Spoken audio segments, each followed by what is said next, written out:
ونشهد أن سيدنا ونبينا وحبيبنا وبشيرنا وطبيبنا وطبيب أرواحنا وحبيبنا وحبيب ربنا محمدا عبد الله ورسوله أرسله بالحق بشيرا ونذيرا وداعيا إلى الله بإذنه وسراجا منيرا أما بعد فقد قال الله تعالى في كلامه المجيد وفي فرقانه الحميد أعوذ بالله من الشيطان الرجيم بسم الله الرحمن الرحيم ألهاكم التكاثر حتى زرتم المقابر إن الله وملائكته يصلون على النبي يا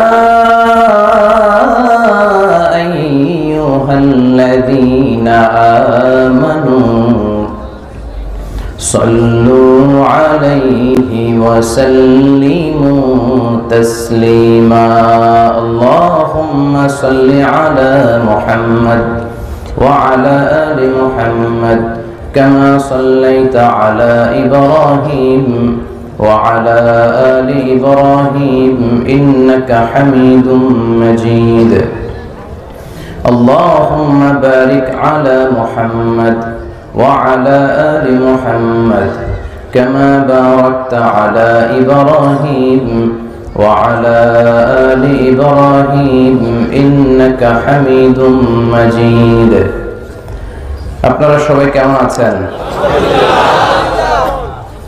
আলহামদুলিল্লাহ আমরা সবাই ভালো আছি। আমাদেরকে ভালো রেখেছে কে? আল্লাহ। আমাদেরকে সুস্থ রাখে কে? আল্লাহ। আবার মাঝে মাঝে অসুস্থ বানিয়ে পরীক্ষা করে কে? আল্লাহ। এজন্য সব সময় সব অবস্থায় সব মুহূর্তে প্রশংসা করতে হবে একজনের, তিনি কে? আল্লাহ। সব সময় সব জায়গায় আল্লাহর প্রশংসা করতে রাজি আছেন তো? আওয়াজ করে বলেন, সকালবেলা প্রশংসা করবেন কার? আল্লাহ। বিকেল বেলা? আল্লাহ। রাত্রি বেলা? আল্লাহ। খাওয়ার সময়? আল্লাহ। ঘুমানোর সময়? আল্লাহ। ভোট দেওয়ার সময়? আল্লাহ। ভোট চুরি করার সময়? চুরি করা যাবে? চুরি করলে হাত কাটতে বলছে কে? আল্লাহ। মুফাসসিরে কোরআন কে বলেছে? আল্লাহ। আস-সারিকু ওয়াস-সারিকাতু ফাকতাউ আইদিয়াহুমা জাযাআন বিমা কাসাবা নাকালাম মিনাল্লাহ ওয়াল্লাহু আজিজুন হাকীম। আল্লাহু আকবার।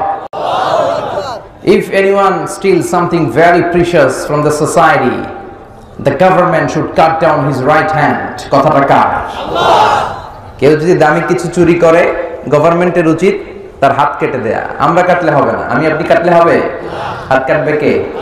গভর্নমেন্ট, দ্য অথরিটি, যার হাতে ক্ষমতা। বাংলাদেশে এরকম চোর আছে না নাই? এই এলাকাতে নাই? হ্যাঁ, এত দাড়ি এত টুপি, চোররা ঢুকে কেমনে? চোরদের সাথে আমাদের কোনো সম্পর্ক? ইসলাম কতটা ব্যালেন্স দেখেন। আবার দুর্ভিক্ষের বছরগুলোতে চুরি করলে সাইয়েদনা ওমর ফারুক চোরের হাত কেটে দিতে নিষেধ করেছেন, কারণ সে স্বভাবে চুরি করে নাই, সে চুরি করেছে অভাবে। চিল্লা এখন ঠিক কিনা? তো এজন্য চোরদের হাত কেটে দেয়া দরকার, এটাই চোরদের সবচেয়ে বড় প্রাপ্য। আর সেটা লাউ চোর, কদু চোর, আলু চোর, মুরগি চোর, ওই চোর না, যে চোরেরা একটা কলমের খোঁচায় 1000 কোটি টাকা দেশ থেকে বিদেশে পাচার করে দেয়, ওই চোর। চিল্লা এখন ঠিক কিনা? এরকম একটা চোরের হাত কাটার দৃশ্য যদি সরকার বাহাদুর বাইতুল মুকাররমে জুমার নামাজের পর স্কয়ারের সামনে লাইভ ব্রডকাস্টিং করে 17 কোটি মানুষকে দেখিয়ে দিত, আর একটা চোরও খুঁজে পাওয়া যেত? কথা বলেন। এজন্য চোরের বিচার হাত কাটা হোক, এটা আমরা চাই কি চাই না? কোরআনের বিধানগুলো এই বাংলার জমিনে কায়েম হোক, আমরা চাই কি চাই না? আল্লাহর আইন দিয়ে সংসদ ভবন চলুক, চাই কি চাই না? আল্লাহর কোরআন দিয়ে এদেশের ক্যান্টনমেন্ট গুলা চলুক, আমরা চাই কি চাই না? এজন্য ভোট চুরি হোক, এটা আমরা চাই না, ঠিক কিনা? সামনে নির্বাচন, আল্লাহ তাআলা একটা সুষ্ঠু নির্বাচন যেন আমাদের দেশে হয়, তুমি তৌফিক দাও। সব ধরনের সহিংসতা, মারামারি, দাঙ্গা হাঙ্গামা থেকে তুমি আমার এই সোনার বাংলাদেশকে বাঁচাও। আমরা সাধারণ মানুষ, আমরা খেটে খাওয়া মানুষ, আমরা তো রাজনীতি বুঝি না, ঠিক কিনা? আমরা বিএনপি বুঝি না, আওয়ামী লীগ বুঝি না, জাতীয় পার্টি বুঝি না, জামাত ইসলাম বুঝি না। আমরা বুঝি যারাই ইসলামের পক্ষে, যারাই জনগণের পক্ষে, যারা মাটি ও মানুষের নেতা, তাদের পক্ষে আমাদের ভোট যেতে হবে। চিল্লা এখন, ঠিক কিনা? আপনার ভোট এটা আমানত। আপনি চাইলেই যারে মন চায় তারে ভোট দিয়ে দিতে পারেন না। আপনার ভোট যেতে হবে যিনি সৎ, যিনি কোরআনকে ভালোবাসে, যিনি ইসলামকে ভালোবাসে, তার সমর্থনে আপনার ভোট যাওয়া উচিত, ঠিক কিনা? এজন্য আল্লাহ তাআলা আমাদেরকে সহি সমঝ দান করুক। আমরা পড়ি আমিন। সব সময় প্রশংসা করতে হবে একজনের, তিনি কে?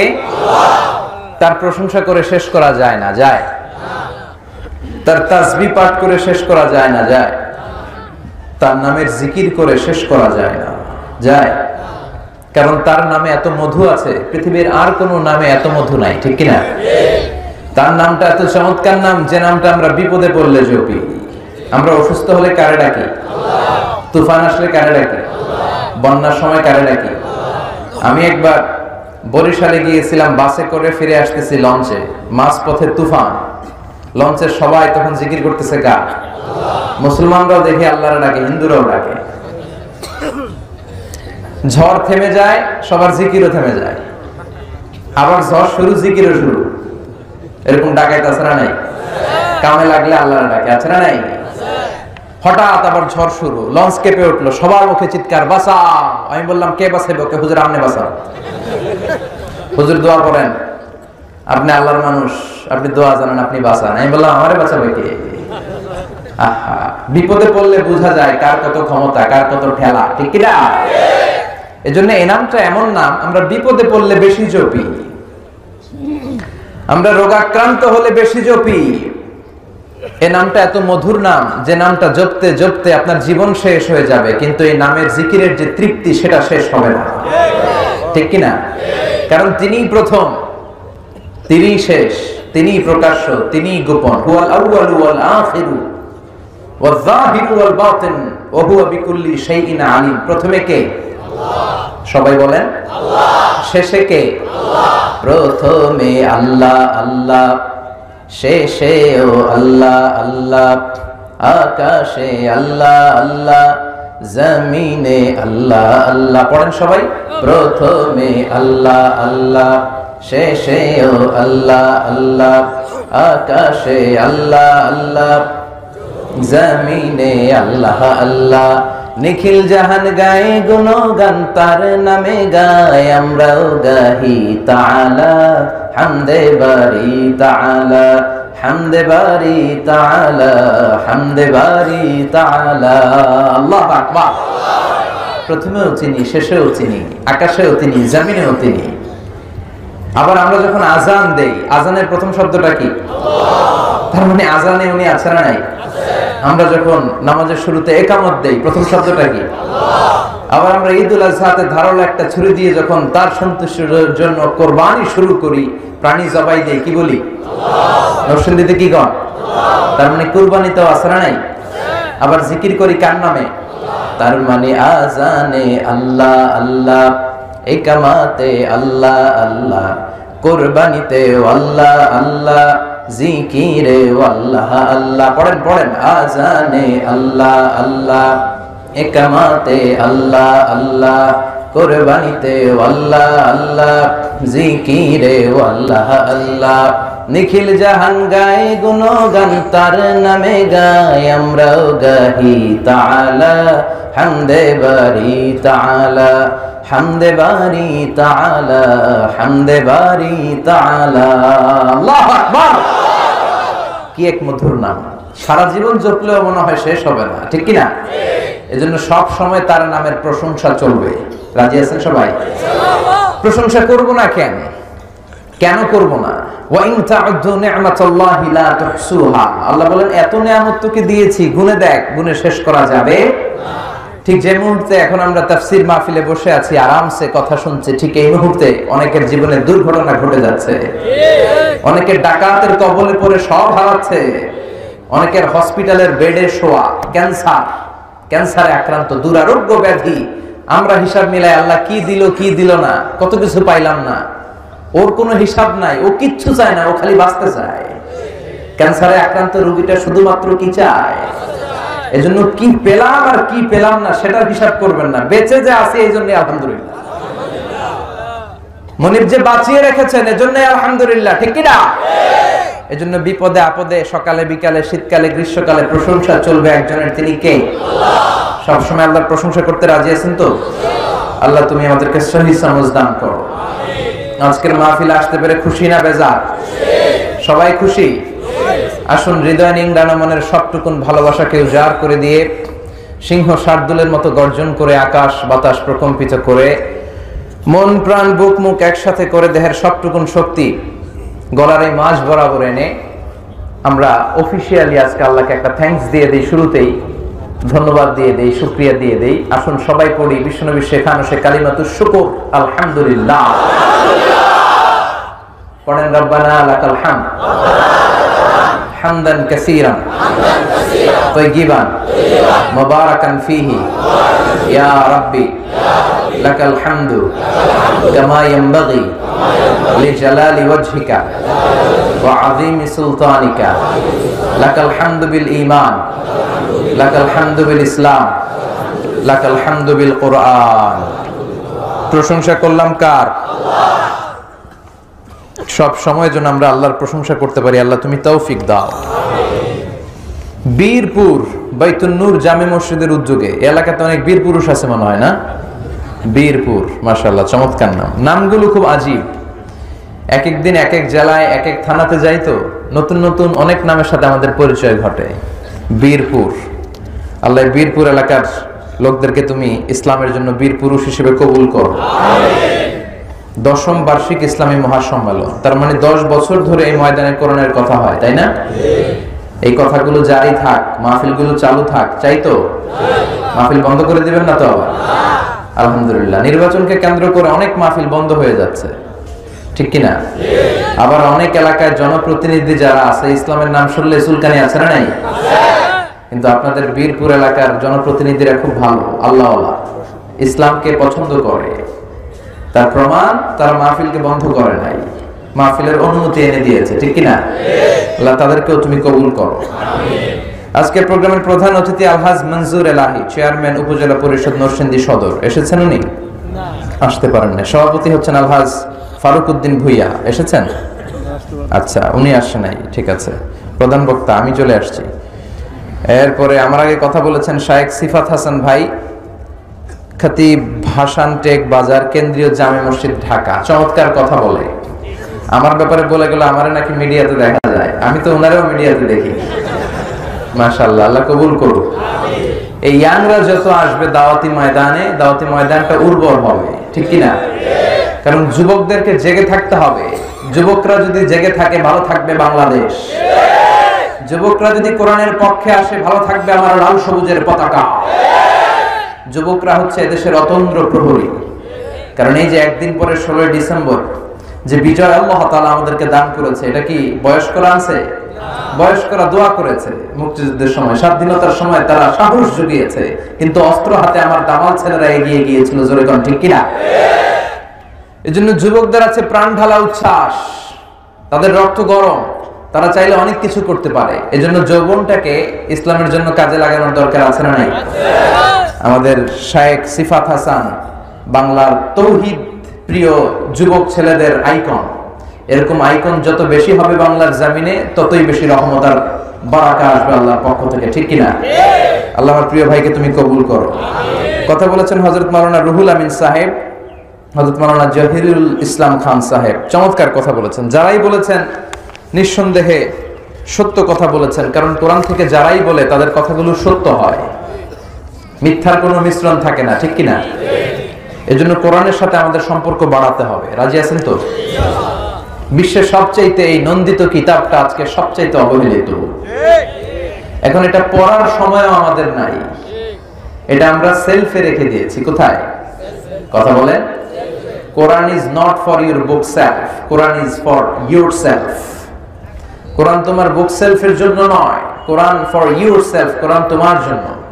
আর বুক সেলফেও যখন রাখেন, নিচের তাকে রাখে না, সবচেয়ে উপরের তাকে, যাতে আর কেউ ধরতে না পারে। মাকড়সার বাসা পড়ে কোরআনের বেহাল দশা, ঠিক কিনা? আপনাদের এলাকায় এরকম হয় না? নাকি সবাই কোরআন তেলাওয়াত করেন প্রতিদিন? প্রতিদিন কোরআন তেলাওয়াত করার দরকার আছে না নেই? কথা বলেন। কোরআনের প্রতি আমাদের প্রথম দায়িত্ব হচ্ছে we have to recite the Holi book Quran every day, daily বেসিসে কোরআন তেলাওয়াত করতে হবে, সুর করে, সুন্দর করে করে। বিষ্ণু বলেছেন মান লাম ইয়াতাগান্না বিল কোরআন ফালাইসা মিন্না, যে গুনগুন করে সুর দিয়ে কোরআন পড়ে না সে আমার উম্মত হতে পারে না। এজন্য আরব শায়েখদের সুরগুলোকে ইমিটেট করে কোরআন তেলাওয়াত করতে হবে প্রতিদিন। এমন কিতাব যে কিতাব পড়লেও লাভ, ধরলেও লাভ, শুনলেও লাভ। সুবহানাল্লাহ।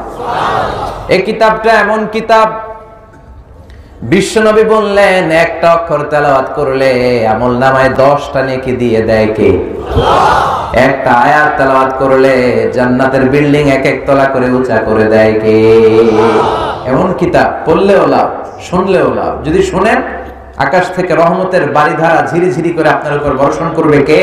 আল্লাহ। এজন্য কোরআন তেলাওয়াত করতে হবে। How to increase the attachment with the holy Quran, কেমন করে এই কোরআনের সাথে আমাদের সম্পর্ক বাড়াতে হবে। তার প্রথম দায়িত্ব হচ্ছে, প্রথম পয়েন্ট হচ্ছে যে কোরআন তেলাওয়াত করতে হবে প্রতিদিন। তেলাওয়াত নাই, হাফেজ সাহেবদের বেহাল দশা, তেলাওয়াত করে না। এরকম হাফেজ আছে না নাই? তেলাওয়াত করতে হবে ধীরে ধীরে। অনেকে এত দ্রুত কোরআন তেলাওয়াত করে, কোরআন তাদেরকে রহমত না দিয়ে লানত দেয়। রুব্বা কারি লিল কোরআন ওয়াল কোরআনু ইয়ালআনুহু। কোরআনের এমন কিছু কারি আছে যাদেরকে কোরআন রহমতের বদৌলতে লানত দেয়। পড়েন নাউযুবিল্লাহ। আপনাদের নরসিংদীতে তারাবির কি অবস্থা? দ্রুত চলে নাকি? হ্যাঁ, এই জামিয়া কাসিমিয়ার মতো এত বড় মার্কাজ থাকতে এখানেও এগুলো চলে না। দ্রুত কোরআন পড়া যাবে না, ধীর স্থির ভাবে তারতিলের সাথে, ওয়ারাতিলিল কোরআনা তারতিলা, তারতিলের সাথে, তাজবিদের সাথে, তাহসিনের সাথে মাখারিজুল হুরুফ গুলো আদায় করে করে কোরআন পড়তে হবে। তবেই এক অক্ষরে 10 নেকি, 10টা রিওয়ার্ড আমলনামায় দিবে কে? আল্লাহ। কিন্তু আমরা তারাবির সময় এমন ভাবে তেলাওয়াত শুরু করে দেই, জাপানের বুলেট প্রুফ যে ট্রেনগুলো আছে ওগুলোও ফেল, ঠিক কি না? শেখ আব্দুর রহমান আস-সুদাইস যখন কাবা ঘরের ইমাম হয়ে নামাজ পড়ান, উনি তেলাওয়াত শুরু করে দিয়ে আযাবের আয়াত আসলে চিৎকার দিয়ে কেঁদে দেন, ফালইয়াবুদু রাব্ব হাযাল বাইত। এবার হজেও দেখলাম, প্রথমে যে 8 দিন টানা আমি ওনাকে পেয়েছি, মাগরিব, এশা আর ফজরের সালাতে। সূরাতুল কুরাইশ যখন তেলাওয়াত করতেন, ফালইয়াবুদু রাব্ব হাযাল বাইত, এই ঘরের রবের ইবাদত করো, ঘরটা কিন্তু সামনে। সুবহানাল্লাহ বলবেন না? সুবহানাল্লাহ। এই আয়াতটা যখন তেলাওয়াত করতেন চিৎকার দিয়ে উঠতেন। যারা অর্থবস্তু পেছনে আরব দেশের মুসল্লিরা তারাও কাঁদে, মাঝে মাঝে আযাবের আয়াত আসলে চিৎকার দিয়ে শুধু কাঁদে, মুসল্লিরাও কাঁদে। এর কারণ অর্থ বুঝে। আর জান্নাতের আয়াত আসলে সাবলীল কণ্ঠে তেলাওয়াত শুরু করে দেয়, হৃদয়টা ঠান্ডা হয়ে যায়। কিন্তু আমাদের হাফিজ সাহেবরা যখন রমজানে পড়ায়, কখন জাহান্নাম গেল, কোন ফাঁকি দিয়ে জান্নাত চলে গেল, কোথায় ইউসুফ আলাইহিস সালামের আহসানুল কসাস গেল, কোথায় কোন নবীর ঘটনা গেল, মুসল্লি বুঝবে কেমনে? হ্যাঁ, নিজেই জানে না, ঠিক কি না? বেহাল দশা। এজন্য খবরদার, কোরআনকে মন গড়া পড়া যায় না। ওয়ারাতিলিল কোরআনা তারতিলা। এজন্য কোরআনের প্রতি আমাদের প্রথম দায়িত্ব হচ্ছে কোরআনের রেসাইটেশন, আবৃত্তিটা জানতে হবে, কেমন করে করতে হয়। 1 নম্বর দায়িত্ব। 2 নম্বর দায়িত্ব, কোরআন শুনতে হবে। আমরা গান শুনি, অভ্যাস আছে না অনেকের? MP3 দিয়ে গান শুনি। গান না, কোরআন শুনতে হবে, ঠিক কি না? কোরআন শুনলে রহমত নাজিল করে কে? লাআল্লাকুম তুরহামুন, রহমতের বারিধারা নাজিল হয়। শুধু তেলাওয়াত করলেই চলবে না, শুনতে হবে। 3 নাম্বার দায়িত্ব হচ্ছে কোরআন অন্যকে শিখাইয়া দিতে হবে। খায়রুকুম মান তাআল্লামাল কুরআনা ওয়া আল্লামাহু, the best person among you who reads Quran by himself and teaches it to others. তোমাদের মধ্যে সবচেয়ে সেরা ওই ব্যক্তি যে নিজেও কোরআন পড়ে অন্যদেরও শিখায় দেয়। পড়েন সুবহানাল্লাহ। আপনি সূরাতুল ফাতিহাটা শুধু জানেন, এটাই অন্যের শিখান। আপনার কাছ থেকে শেখার কারণে সারা জীবন ওই লোকটা যতবার সূরা ফাতিহা পড়বে নামাজে তার সওয়াব ঠিকই থাকবে, কিন্তু এইখান থেকে একটা পার্সেন্টেজ সওয়াব আপনার আমলনামায় ঢুকায়া দিবে কে? শুধু সূরা ফাতিহা শিখাইছেন একজনের। কি শিখাইছেন? সূরা ফাতিহা ছাড়া নামাজ হয়?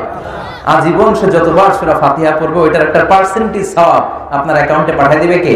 আল্লাহ। এজন্য কোরআন শিখবে এবং শিখাবো। রাজি আছেন তো? স্ত্রীকে শিখাবেন স্বামী যদি ভালো জানেন, আর স্বামী যদি ভালো পড়তে না পারেন স্ত্রীর ছাত্রী হয়ে যাবেন, ছাত্র হয়ে যাবেন। আপনার সন্তানরা যদি দেখে যে আব্বা আম্মাকে কোরআন শোনায়, আম্মা আব্বারে কোরআন শোনায়, এই ছেলেটাও তো কোরআনওয়ালা হয়ে বড় হবে, ঠিক কিনা? তারা যেটাই দেখে ওইটাই অনুকরণ করতে চায়। ছেলেমেয়েরা বয়ান শোনে না, তারা যেটা দেখে ওইটা শোনে বেশি, ঠিক কিনা? আপনি সারাদিন যদি বলেন বাবা মোবাইল ধরিস না, মোবাইল ধরিস না, ও ধরবেই। কারণ আপনার হাতেও মোবাইল, আপনার বউয়ের হাতেও মোবাইল। আপনার হাতে যদি একটা বই থাকতো, আপনার ওয়াইফের হাতে যদি একটা বই থাকতো, ওরে ওয়াজ করা লাগতো না, ওর হাতেও বই থাকতো, চিল্লায় করে, ঠিক কিনা? এজন্য কোরআন তেলাওয়াত করতে হবে, শুনতে হবে, অন্যকে শেখাতে হবে। এরপরে কোরআনের প্রতি আমাদের দায়িত্ব হচ্ছে মেমোরাইজেশন অফ দ্য হোলি কোরআন। কোরআনকে মুখস্থ রাখতে হবে। অনেকে মনে করে যারা হেফজখানায় পড়ে তাদেরই শুধু দায়িত্ব কোরআন হেফজ করা, এরকম একটা আইডিয়া আমাদের সমাজে আছে না? নাই? নরসিংদীতে মনে হয় এরকম নাই? আছে?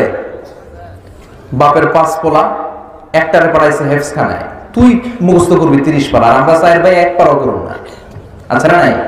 নো, এটা একটা গ্লোবাল রেসপন্সিবিলিটি ফর দ্য উম্মাহ। পুরো মুসলিম উম্মার দায়িত্ব কোরআনকে হেফজ করা। আপনার ভাই হেফজখানায় পড়ে, ও 30 পারা করবে, কিন্তু আপনি করবেন 10 পারা। আপনার বোন করবে 5 পারা, আপনার মা করবে 2 পারা। প্রত্যেকের কয়েকটা জুজ মুখস্থ সিনার ভেতরে থাকার দরকার আছে না? এজন্য কোরআনকে হেফজ রাখতে হবে হৃদয়ে। সর্বশেষ যে দায়িত্ব কোরআনের প্রতি, এটা হচ্ছে সবচেয়ে গুরুত্বপূর্ণ দায়িত্ব, সেটা হচ্ছে কোরআনের অর্থ বোঝা, মাতৃভাষায় কোরআনকে বোঝা। আপনি in the day of judgment আল্লাহরে বলতে পারবেন, আল্লাহ আমি আরবি বুঝি নাই, কি কইছ আমি বুঝতে পারিনি, আমার ভাষা ছিল বাংলা। আল্লাহ এটা হয়তো মেনে নেবে, কিন্তু বাংলায় আল্লাহ আমি কোরআন বুঝি নাই, এটা আল্লাহ মানবে? কথা বলেন। অ্যান্ড্রয়েডের এই সেটগুলোর ভিতরে এখন কোরআনের বঙ্গানুবাদ পাওয়া যায়।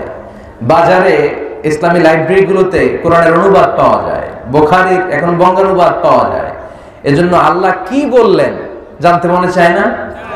যা বলার আল্লাহ সব বলে দিয়েছেন, এবং এই কথাগুলি আমাদের জন্য যথেষ্ট। কোরআনে শুরু হয়েছে বা দিয়ে আর শেষ হয়েছে মিনাল জিন্নাতি ওয়ান নাস, সিন দিয়ে। বা আর সিন মিলালে কি হয়? বাস। এবার বাসে চড়ে ঢাকা যাবেন নাকি? ওই বাস। এই বাস মানে যথেষ্ট, এনাফ, সাফিসিয়েন্ট, কাফি। আল্লাহ বুঝাতে চাইলেন যা দিলাম এই 30 পারা কোরআনে, এটাই তোমাদের জন্য বাস, যথেষ্ট। নতুন করে আর কোনো নীতিমালার দরকার নাই। চিল্লায় কোন সুবহানাল্লাহ। এজন্য এই কিতাবটা পড়তে হবে, এই কিতাবটা অন্যকে শেখাতে হবে, এই কিতাবের তেলাওয়াত শুনতে হবে, এই কিতাবটাকে মুখস্থ করতে হবে, এবং মাতৃভাষায় এই কিতাবের অর্থগুলো বুঝতে হবে। রাজি আছেন তো? সবাই রাজি আছেন? কালকে থেকে আমরা কি পারি না যে প্রতিদিন কমপক্ষে 2-3টা করে হলেও কোরআনের আয়াত বাংলায় আল্লাহ কি বললো আমরা পড়া শুরু করে দিব? পারা যাবে না? পারা যাবে? পারা যাবে। দেখবেন যে কয়েক বছরের ব্যবধানে পুরো কোরআনে আল্লাহ কি বলেছে, কি তাফসীর, সব আপনার মুখস্থ হয়ে গেছে। সুবহানাল্লাহ পড়ে কত কিছু জানলেন। প্রধানমন্ত্রী কি বলে, বিরোধী দলীয় নেত্রী কি বলে, অমুক ফ্রন্ট কি বলে, সব মুখস্থ, কিন্তু আল্লাহ কি বলে কিচ্ছু জানে না। আছে না? নাই? এজন্য আল্লাহ তাআলা আমাদের গাইডলাইন হিসেবে যা পাঠালেন এগুলো সব আমরা জানার চেষ্টা করব, বোঝার চেষ্টা করব। আবার মাইকের আওয়াজ যে সমস্ত মায়েদের কানে যায়, আমি বিনয়ের সাথে বলবো আপনারাও শুরু করে দেন। প্রতিদিন 2-3টা করে হলেও কোরআনের আয়াতের অর্থ পড়ার চেষ্টা করেন, মর্মবাণী বোঝার চেষ্টা করেন। ফ্যামিলিটারে জান্নাতি ফ্যামিলি বানায় দিবে কে? আল্লাহ তুমি সহি সমঝ দান করো। শুনলাম একটা মহিলা প্যান্ডেলও আছে, তাই না? আছে? নারীদের জন্য খুব সংক্ষিপ্ত কথা, বিশ্বনবী আপনাদের জন্য একটা শর্টকাট দেখিয়েছেন। আল মারআতু ইযা সাল্লাত খামসাহা সামাত শাহরাহা আতাআত বা'লাহা হাফিজাত ফুরুজাহা ফালতাদখুল মিন আইয়ি আবওয়াবিল জান্নাতি শাআত। ও আমার নারীরা, ও আমার নারী উম্মতেরা, তোমরা যদি দুনিয়াতে শুধুমাত্র কেবলমাত্র 4টা কাজ করো। কয়টা? সবাই বলেন কয়টা? 4টা কাজ করলে জান্নাতের 8টা দরজা খুলে দিবে কে? আল্লাহ। বিশ্বনবী বললেন, 1 নম্বরে যে নারী 5 ওয়াক্ত সালাত পড়ে, 2 নম্বরে যে নারী রমাদানের রোজা রাখে, 3 নম্বরে স্বামীর আনুগত্য করে, 4 নম্বরে প্রাইভেটস মানে লজ্জাস্থানের হেফাজত করে।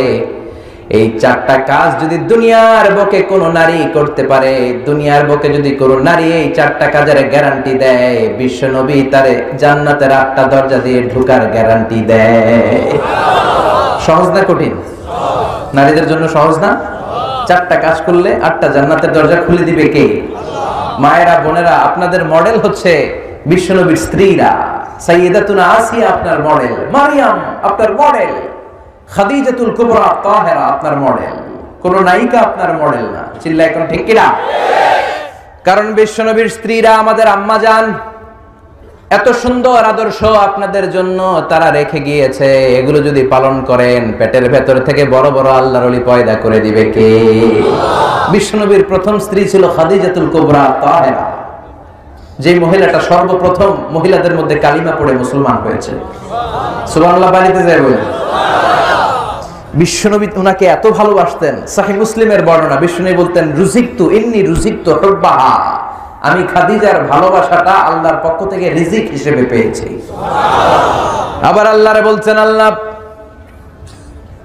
যেই কিয়ামতের কঠিন ময়দানে বাবা তার ছেলেরে চিনবে না, মা তার মেয়েরে চিনবে না, পীর সাহেব মুরিদরে চিনবে না, মুরিদ পীর সাহেবরে চিনবে না, ওই কঠিন বিপদের দিনে আমি আমার খাদিজারে যেন ভুলে না যাই, আমি আমার খাদিজারে যেন এই কঠিন দিনে চিনতে পারি। গরব আল্লাহু আকবার। এত ভালোবাসতেন। মা আয়েশা একদিন, সবসময় যখন বিশ্বনবী খাদিজার প্রশংসা করেন, একদিন বলেই বসলেন, সেই জাহিলি যুগে কোন এক বুড়ি আপনার বউ ছিল, এই মহিলার কথা এত বলেন কেন? আল্লাহকে আপনারা সুন্দর সুন্দরী সুন্দরী বউ দেয় নাই? সুন্দরী সুন্দরী বউ দিয়ে নিজেকে বুঝাচ্ছে, কারণ বিশ্বনবীর একমাত্র কুমারী বউ ছিলেন তিনি। সুবহানাল্লাহ। ও নবী, ওই বুড়ি মহিলার কথা এত বলেন কেন? আম করে ভালো লাগে না? বিশ্বনবী রেগে গেলেন। বিশ্বনবী মা আয়েশার চোয়ালে এইভাবে ধরলেন। বিশ্বনবী কখনো তার স্ত্রীদের গায়ে হাত তোলেননি, শুধু কেবল ওই দিন এইভাবে আলতো করে ধরেছিলেন। এই আয়েশা, কি বললে? বুড়ি বলেছো খাদিজাকে? খবরদার! এই মহিলাটা এমন মহিলা, এই পৃথিবীতে একটা মহিলাকে আল্লাহ আরশের উপর থেকে সালাম দিয়েছে, সেটা আমার খাদিজা। সাইয়্যিদাতুনা খাদিজা ইন্তেকালের পরে বিশ্বনবীর কলিজাটা ভেঙে খান খান হয়ে যায়। জান্নাতুল মাআলার পাশে একটা রাস্তা আছে, শারে আল হাজুন, পাশে একটা পাহাড় আছে, জাবালে হাজুন। ওই জাবালে হাজুনের পাদদেশে বিশ্বনবী নিজেই মা খাদিজাকে দাফন করেছে। দাফন শেষে দাঁড়িয়ে দাঁড়িয়ে কাঁদলেন, অনেক দোয়া করলেন। সাহাবারা সবাই চলে যায়, বিশ্বনবী যায় না। সাইয়েদনা আবু বকর ডেকে বলে, বিশ্বনবী চলেন ঘরে ফিরে যাই। সাইয়েদনা ওমর ফারুক বললেন, নবী চলেন ঘরে ফিরে যাই, অনেক তো হয়েছে, অনেক দোয়া হলো, এবার চলেন ঘরে ফিরে যাই। বিশ্বনবী বললেন, আবু বকর তোমার মনে চায় তুমি যাও, ও ওমর তোমার মনে চায় তুমি যাও, আমি যাব না। যেই মহিলাটাকে আমি মাটির মধ্যে এখন রেখে দিলাম, যেই নারীটাকে আমি মাত্র কবরস্থ করেছি, এটা সাধারণ কোনো মহিলা না, আমার বিপদের দিনের সঙ্গিনী খাদিজা। কেউ যখন আমারে শেল্টার দেয় নাই, তখন আমার খাদিজা আমারে ভুলে নাই। তোমরা যাও, আমি মুনকার নাকির আসা পর্যন্ত অপেক্ষা করব। খাদিজার কবরের প্রশ্নের জবাব দিতে যদি খাদিজার সমস্যা হয়, আমি নিজে খাদিজার কবরের 3টা প্রশ্নের জবাব দিয়ে তারপরে ঘরে ফিরে যাব রে আবু বকর। সাইয়েদনা জিবরাইল এসে ডেকে বললেন, নবী ঘরে যান, টেনশন আপনার না, টেনশন কার? আপনি চলে যান, দাঁড়িয়ে থাকার দরকার নাই। সাইয়্যিদাতুনা খাদিজা যদি কবরের প্রশ্নের জবাব দিতে কোনো ঝামেলায় পড়ে, আরশের উপর থেকে আল্লাহ নিজেই কবরের প্রশ্নের জবাব দিয়ে দিবে গো নবী। কি নারী ছিলেন! আজীবন বিশ্বনবীকে শেল্টার দিয়েছেন। এরকম পতি ভক্ত নারী গোটা বিশ্বে দ্বিতীয়টা নয়। আর এখন প্রতিভক্তি তো দূরের কথা, আমরা করি নারী ভক্তি। কথা কন। ওনারা আমাদেরকে ভক্তি করতে চায় না, বরং আমরা এই ভক্তি না করলে খাওন জুটে না। কথা বলেন? ওই যে সবাই কয় ঠিক, মানে সবাই বড্ড ঝামেলায় আছে ঘরে। নারী নির্যাতনের মামলা হয়, পুরুষ নির্যাতনের কোনো মামলা নাই। আল্লাহর কাছে চোখের পানি ছাড়বেন খালি, কিচ্ছু করার নাই। মায়েরা, এই খাদিজাতুল কুবরা আপনার মডেল, আপনার জন্য আদর্শ। মা আয়েশা আপনার জন্য আদর্শ। কি নারী ছিল মা আয়েশা! বিশ্বনবী বললেন, আয়েশা ইন্নী রাআইতুকি ফিল মানামি সালাসা মাররাত, তিনবার আমি তোমার স্বপ্নে দেখেছি। চতুর্থবার সাইয়েদনা জিবরাইল জান্নাতের রেশমি কাপড়ে মা আয়েশার চেহারাটা এনে বললেন, ও নবী দেখেন তো কেমন লাগে। বিশ্বনবী বললেন, ভালো লাগে। জিবরাইল বললেন, তাহলে বিয়ে হয়ে যাক। সুবহানাল্লাহ পড়েন। বিশ্বনবী বললেন, জিবরাইল তুমি যদি বিয়ের ঘটক হও, আল্লাহ যদি হয় কাজী, আমি মুহাম্মদ এই বিয়েতে রাজি। বিশ্বনবী সম্মতি প্রকাশ করলেন, আমি রাজি। আকাশ থেকে আল্লাহর কাছ থেকে ডিসিশন আসলো, বিয়ে হয়ে গেল দুজনের। কিন্তু ঘরে তো ফার্নিচার নাই, জাজিম বালিশ এগুলো কিচ্ছু নাই, আছে খালি সুখ। আছে কি? কথা কন। ও মিয়া, টাকা দিয়ে সুখ কিনা যায় নাকি? কিনা যায়? নরসিংদী বাজারে এমন কোন দোকান আছে সুখ বেচে? আমার অনেক দরকার সুখ, যাওয়ার সময় আমি গাড়িতে করে লয়ে যাবো। আছে? ও মিয়া, টাকা হলে গাড়ি কিনা যায়, বাড়ি কিনা যায়, সুখ কিনা যায় না। টাকা হলে বালিশ কিনা যায়, জাজিম কিনা যায়, ঘুম কিনা যায় না। কথা কন। ঘুম কিনা যায়? এদিকে কোন ডাক্তার ঘুম বেছে? ডাক্তারের কাছে যে যদি বলেন 5,000 টাকার ঘুম দেন, ডাক্তার কবে, দূর মিয়া আমারই রাতে ঘুম আসে না, তোমার কি ঘুম দিব আমি? তার মানে টাকা হলে জাজিম কেনা যায়, বালিশ কেনা যায়, কিন্তু ঘুম কিনা যায়? সুবহানাল্লাহ। সুখ, ঘুম এগুলো টাকা দিয়ে হয় না। বিশ্বনবীর ঘরে কোনো জাজিম নাই, বালিশ নাই। মাদুরের মধ্যে, চাটাইয়ের মধ্যে দুইজন শুয়ে থাকতেন রাতে। বিশ্বনবী তাহাজ্জুদের জন্য দাঁড়ালে মা আয়েশা বিশ্বনবীর সেজদার জায়গায় শুয়ে থাকতো। সেজদা দিতে গেলে মা আয়েশার চিমটি কাটলে মা আয়েশা পা সরাতেন। আবার সিজদা থেকে বিশ্বনবী দাঁড়িয়ে গেলে মা আয়েশা পা বিছিয়ে শুয়ে যেতেন। কি সুখ! এত ভালোবাসতেন মা আয়েশাকে, আদর করে ডাকতেন ইয়া আইশু। কি বলতেন? ইয়া আইশু। আবার ডাকতেন ইয়া হুমায়রা। আবার বিশ্বনবী বলতেন, আয়েশা কখন তুমি আমার উপর সন্তুষ্ট, আবার কখন তুমি আমার উপর নাখোশ, সবটাই কিন্তু আমি টের পাই রে আয়েশা। মা আয়েশা বললেন, ও নবী কখন আপনি বুঝেন যে আমি রেগে আছি, আর কখন বুঝেন আমি আপনার উপর খুশি? বিশ্বনবী বললেন, যখন তুমি রেগে থাকো তখন তুমি দোয়া করার সময় আল্লাহর ডেকে বলো, ও সাইয়েদনা ইব্রাহিমের আল্লাহ আপনি মদিনার উপর রহমত করেন, বরকত করেন। আর যখন তুমি আমার উপরে খুশি থাকো তখন দোয়ার সময় বলো, ও মুহাম্মদ সাল্লাল্লাহু আলাইহি সাল্লামের আল্লাহ, শেষ নবীর আল্লাহ আপনি রহমত দিয়ে মদিনাটাকে ভর্তি করে দেন। তার মানে যখন রেগে থাকো আমার নামটা মুখে নিতে চাও না, অন্য নবী দিয়া দোয়া চালায় দাও। সুবহানাল্লাহ পড়েন। মা আয়েশা ডেকে বললেন, নবী গো আমি তো শুধু মুখ দিয়েই আপনার নামটা উচ্চারণ করি না, কিন্তু কলিজা থেকে তো আপনারে বাদ দিতে পারি না গো নবী। শুধু মুখেই তো বলি না, কলিজায় তো আপনি আছেন। আল্লাহু আকবার। এত ভালোবাসতেন বিশ্বনবী মা আয়েশাকে, মাঝে মাঝে কাঁধে তুলতেন। কাঁধে তুলে জানালা ফাঁক করে পর্দা সরিয়ে খেলাধুলা দেখাতেন। আবার মাঝে মাঝে একই বালতি থেকে পানি নিয়ে দুইজন গোসল করতেন। আবার মাঝে মাঝে রাত্রিবেলা দুইজনে দৌড়াদৌড়ি করতেন। আবার মা আয়েশা গ্লাসের পেয়ালার যেই জায়গায় মুখ লাগিয়ে খাবার খেতেন, বিশ্বনবী খুঁজে খুঁজে ওই জায়গায় ঠোঁট লাগিয়ে খাবার খেতেন। আবার মা আয়েশা গোশত খাওয়ার পরে হাড্ডি রেখে দিলে বিশ্বনবী মা আয়েশার চোষা হাড্ডিটা নিয়ে মুখের ভেতরে দিয়ে আবার চুষতে শুরু করে দিতে। 2210টা হাদিস তিনি বর্ণনা করেছেন। কত হাদিস যে উনি জানতেন! বিশ্বনবীর ঘরের যত বর্ণনা, রিওয়ায়াত, এগুলো বর্ণনার জন্য আল্লাহ তাআলা মা আয়েশাকে টেপ রেকর্ডার করে পাঠিয়েছেন। সুবহানাল্লাহ। চিকিৎসা শাস্ত্রে মা আয়েশার মতো এত তথ্য মদিনায় কেউ জানতো না। কত কবিতা মুখস্থ জানতো, উনি নিজেই জানতেন না। সুবহানাল্লাহ। এজন্য বিশ্বনবীর ইন্তেকালের পরে সাহাবাদের মধ্যে যদি কোনো মাসআলা নিয়ে তর্ক বিতর্ক হতো, ওইটার সলিউশন নেয়ার জন্য, সমাধান নেয়ার জন্য সবাই মিলে মা আয়েশার কাছে চলে আসতে। আমার মায়েরা, এই মা আয়েশা আপনার মডেল। আমার বোনেরা, খাদিজাতুল কুবরা আপনার মডেল। নায়িকারা আপনার মডেল নয়, ঐশ্বরিয়া রায় আপনার মডেল নয়, ক্যাটরিনা কাইফ আপনার মডেল নয়, প্রিয়াঙ্কা চোপড়া আপনার মডেল নয়। চিল্লায় বলেন ঠিক কিনা? আপনাদের পেটগুলো হলো এক একটা খনি। দুনিয়াতে যত নবী এসেছে সব মায়েদের পেট থেকে এসেছে, নাকি আকাশ থেকে ধপাস করে পড়ছে? যত ওলি এসেছে সব মায়েদের পেট থেকে, আবার যত ডাকাত এসেছে ওগুলো মায়েদের পেট থেকে। জোরে কোন ঠিক কিনা? এজন্য বিষ্ণু বলেছেন দুনিয়া কুল্লুহা মাতা ওয়া খায়রু মাতা'আদ দুনিয়া আল মারআতু সালিহা। পৃথিবীর সবকিছু সম্পদ, আর এই সব সম্পদের মধ্যে সবচেয়ে দামি সম্পদ হচ্ছে নেককার নারী, সতী সাধবী নারী। পড়েন আলহামদুলিল্লাহ। আমার যে সমস্ত মায়েরা বোনেরা মহিলা প্যান্ডেলে কথা শুনছেন, আল্লাহ তাআলা আপনাদেরকেও কবুল করুন। আরো জোরে পড়েন আমিন। আসুন আর কথা না বাড়িয়ে সরাসরি আমরা কোরআন থেকে কথা শুনি, কারণ এই বইটা হচ্ছে দ্য প্রবলেম সলভিং মেথোডোলজি।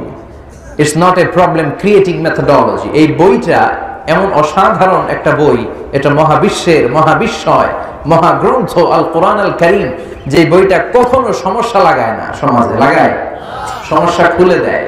এই কোরআন কখনো প্যাচ লাগায় না, প্যাচ লাগায়, প্যাচ খুলে দেয়। জট লাগায় না, জট খুলে দেয়।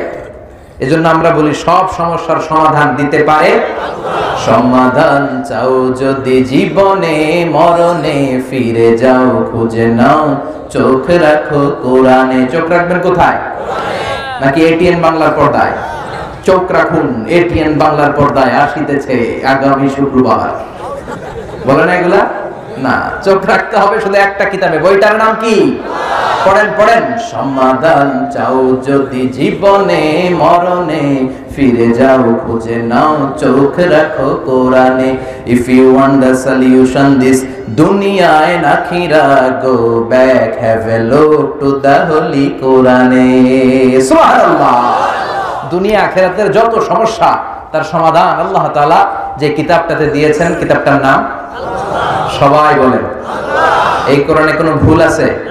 কোনো সন্দেহ? This is the book whereof there is no doubt in it and a guidance to those who are muttaqin. এমন বই, কোনো ভুল নাই, কোনো ভুল নাই, কোনো সন্দেহ নাই, কোনো ডাউট নাই, কোনো সাসপিশন নাই। মুত্তাকিনদের জন্য রহমত, বরকত আর গাইডলাইন দিয়ে বইটাকে পরিপূর্ণ করেছে কে? আবার রব্বুল আলামিন বলেন কিতাবুন أنزلناه إليك لتخرج الناس من الظلمات إلى النور. Muhammad sallallahu alayhi wa sallam, the last messenger, the beloved messenger of mine, I've revealed this holy and sacred book unto you in order to lead the mankind out of darkness into the light. ও নবী, কেন এই কোরআন পাঠালাম জানো নাকি? শোনো, অন্ধকারাচ্ছন্ন মানুষগুলোকে আলোর পথে নিয়ে যেতে, জাহান্নামী গুলারে জান্নাতি বানাতে, বাম আর রামপন্থী গুলারে ডানপন্থী বানাতে। জোরে কোন ঠিক কিনা? কোরআন যারা পড়ে, কোরআন যারা মানে, বামপন্থী থাকতে পারে? এরা ডানপন্থী। এরা কি? আমরা সবাই কোন পন্থী? জান্নাতে ঢুকবে কোন পন্থীরা? এরকম মুষ্টিবদ্ধ ডান হাতটাকে উপরের দিকে করে বলেন তো, আমরা সবাই কি পন্থী? ডানপন্থী ছাড়া কেউ জান্নাতে ঢুকতে পারবে? সব নবীরা কোন পন্থী ছিল? আমরা ডানপন্থী থেকেই যেন কবরে যেতে পারি, আল্লাহ তৌফিক দাও। আর জোরে পড়েন আমিন। এই বইটার যেদিক দিয়ে কথা বলি ওই দিক দিয়ে এলাম, ওই দিক দিয়ে শিক্ষণীয় বিষয় আছে না নাই? এই জন্য এই কিতাবটাকে বলা হয় তলাবিহীন সাগর। কি বলে? কথা কর। এটা সাগর কিন্তু কি নাই? তলা নাই। সুবহানাল্লাহ পড়বেন না? এত রহমত, এত বরকত, এত তথ্য উপাত্ত ইনফরমেশনের ছড়াছড়ি এই কিতাবের ভেতরে, অবাক হয়ে যেতে হয়। মানব প্রয়োজনে এমন কোন জিনিস নাই যে আল্লাহ তাআলা এই কিতাবের ভেতরে বলে নাই। হিস্ট্রির কথা বলেছে, কখন কোন নবীর কি হয়েছিল, বিগ ব্যাং থিওরির কথা বলেছে, কিভাবে মহাবিশ্বটা শুরু হয়েছিল, জিওলজির কথা বলেছে, জুওলজির কথা বলেছে, বুটানির কথা বলেছে, হিউম্যান অ্যানাটমির কথা বলেছে, হিউম্যান বিহেভিয়ারাল ক্যারেক্টারিস্টিক্স এর কথা বলেছে, হিউম্যান এমব্রিয়োলজির কথা বলেছে। এমন কোন জিনিস নাই যেটা আল্লাহ কোরআনে উল্লেখ করেন নাই। সুবহানাল্লাহ। এজন্য এই কিতাবের যেখান দিয়েই আমরা পড়বো বরকত আছে না নাই? আর এই তাফসীর মাহফিলগুলোতে আমাদের সিলেবাস একটাই, নাম কি? কথা কন। এই কোরআনের বাইরে অন্য কোন সিলেবাস থেকে কথা বললে আপনারা শুনবেন? অন্য কোন কিতাব থেকে যদি এখানে আলোচনা হয় শুনবেন? একটা বই থেকে আমরা শুনতে এসেছি, বইটার নাম কোরআন। আমি আমার খুতবার শুরুতে ছোট্ট একটা আয়াত তেলাওয়াত করেছি, সূরাতু আত-তাকাসুরের প্রথম দুটি আয়াত। এই আয়াতের আলোকে আমি কিছু কথা আপনাদের সাথে শেয়ার করবার চেষ্টা করব, যদি আল্লাহ তাআলা আমাদেরকে তৌফিক দেয়। আমরা সবাই পড়ি ইনশাআল্লাহ। সূরাতুত তাকাসুর আমাদের অনেকের মুখস্থ আছে না?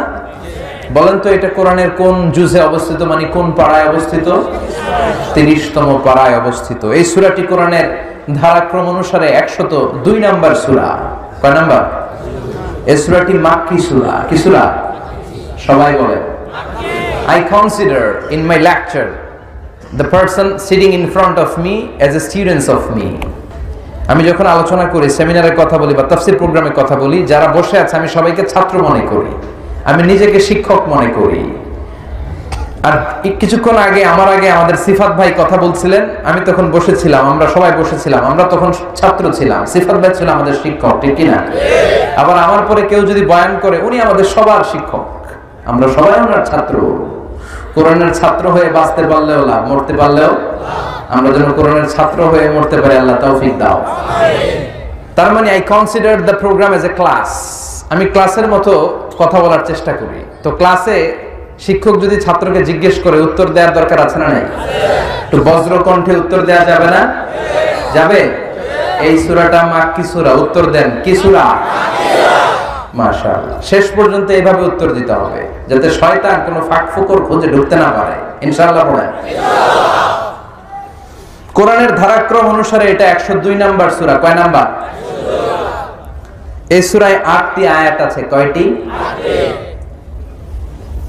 এই সূরাটি মাক্কি সূরা, খুব ছোট সাইজের সূরা। বিশ্বনবী একবার রাত্রিবেলা সাহাবাদেরকে জিজ্ঞেস করলেন, তোমাদের মধ্যে কে আছো প্রতি রাতে 1000 কোরআনের আয়াত পড়ে বিছানায় ঘুমোতে যেতে পারো? কেউ হাত তোলে না। বিশ্বনবী বললেন, ও প্রাণের সাহাবারা, কে আছো প্রতি রাতে 1000 আয়াত তেলাওয়াত করার পরে তারপরে বিছানায় ঘুমোতে যাবা? কে আছো হাত তোলো। কেউ হাত তোলে না। ও মিয়া, 1000 আয়াত কি খামখেয়ালি কথা? সাধারণ কথা?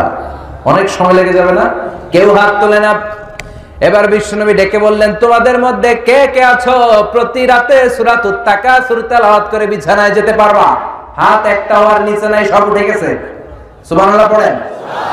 বিশ্বনবী বললেন, প্রতি রাতে যে ব্যক্তি সূরাতুত তাকাসুর তেলাওয়াত করে বিছানায় ঘুমোতে যায়, আমলনামায় 1000 কোরআনের আয়াত তেলাওয়াতের সওয়াব দিয়ে দেয় কে?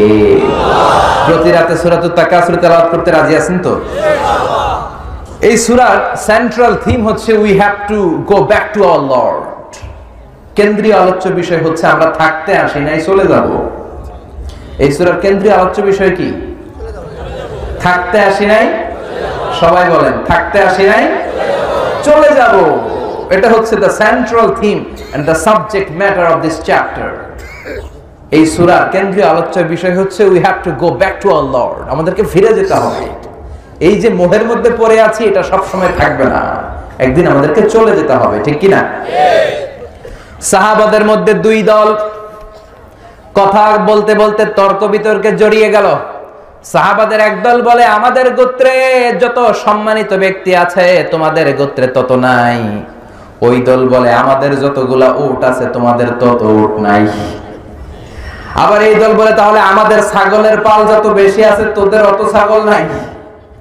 ওই দলও কম যায় না। ওই দল বলে, আমাদের পূর্বপুরুষ যারা মারা গেছে তাদের মধ্যে থেকে যতগুলা নেতা ছিল তোদের পূর্বপুরুষে এত নেতা ছিল না।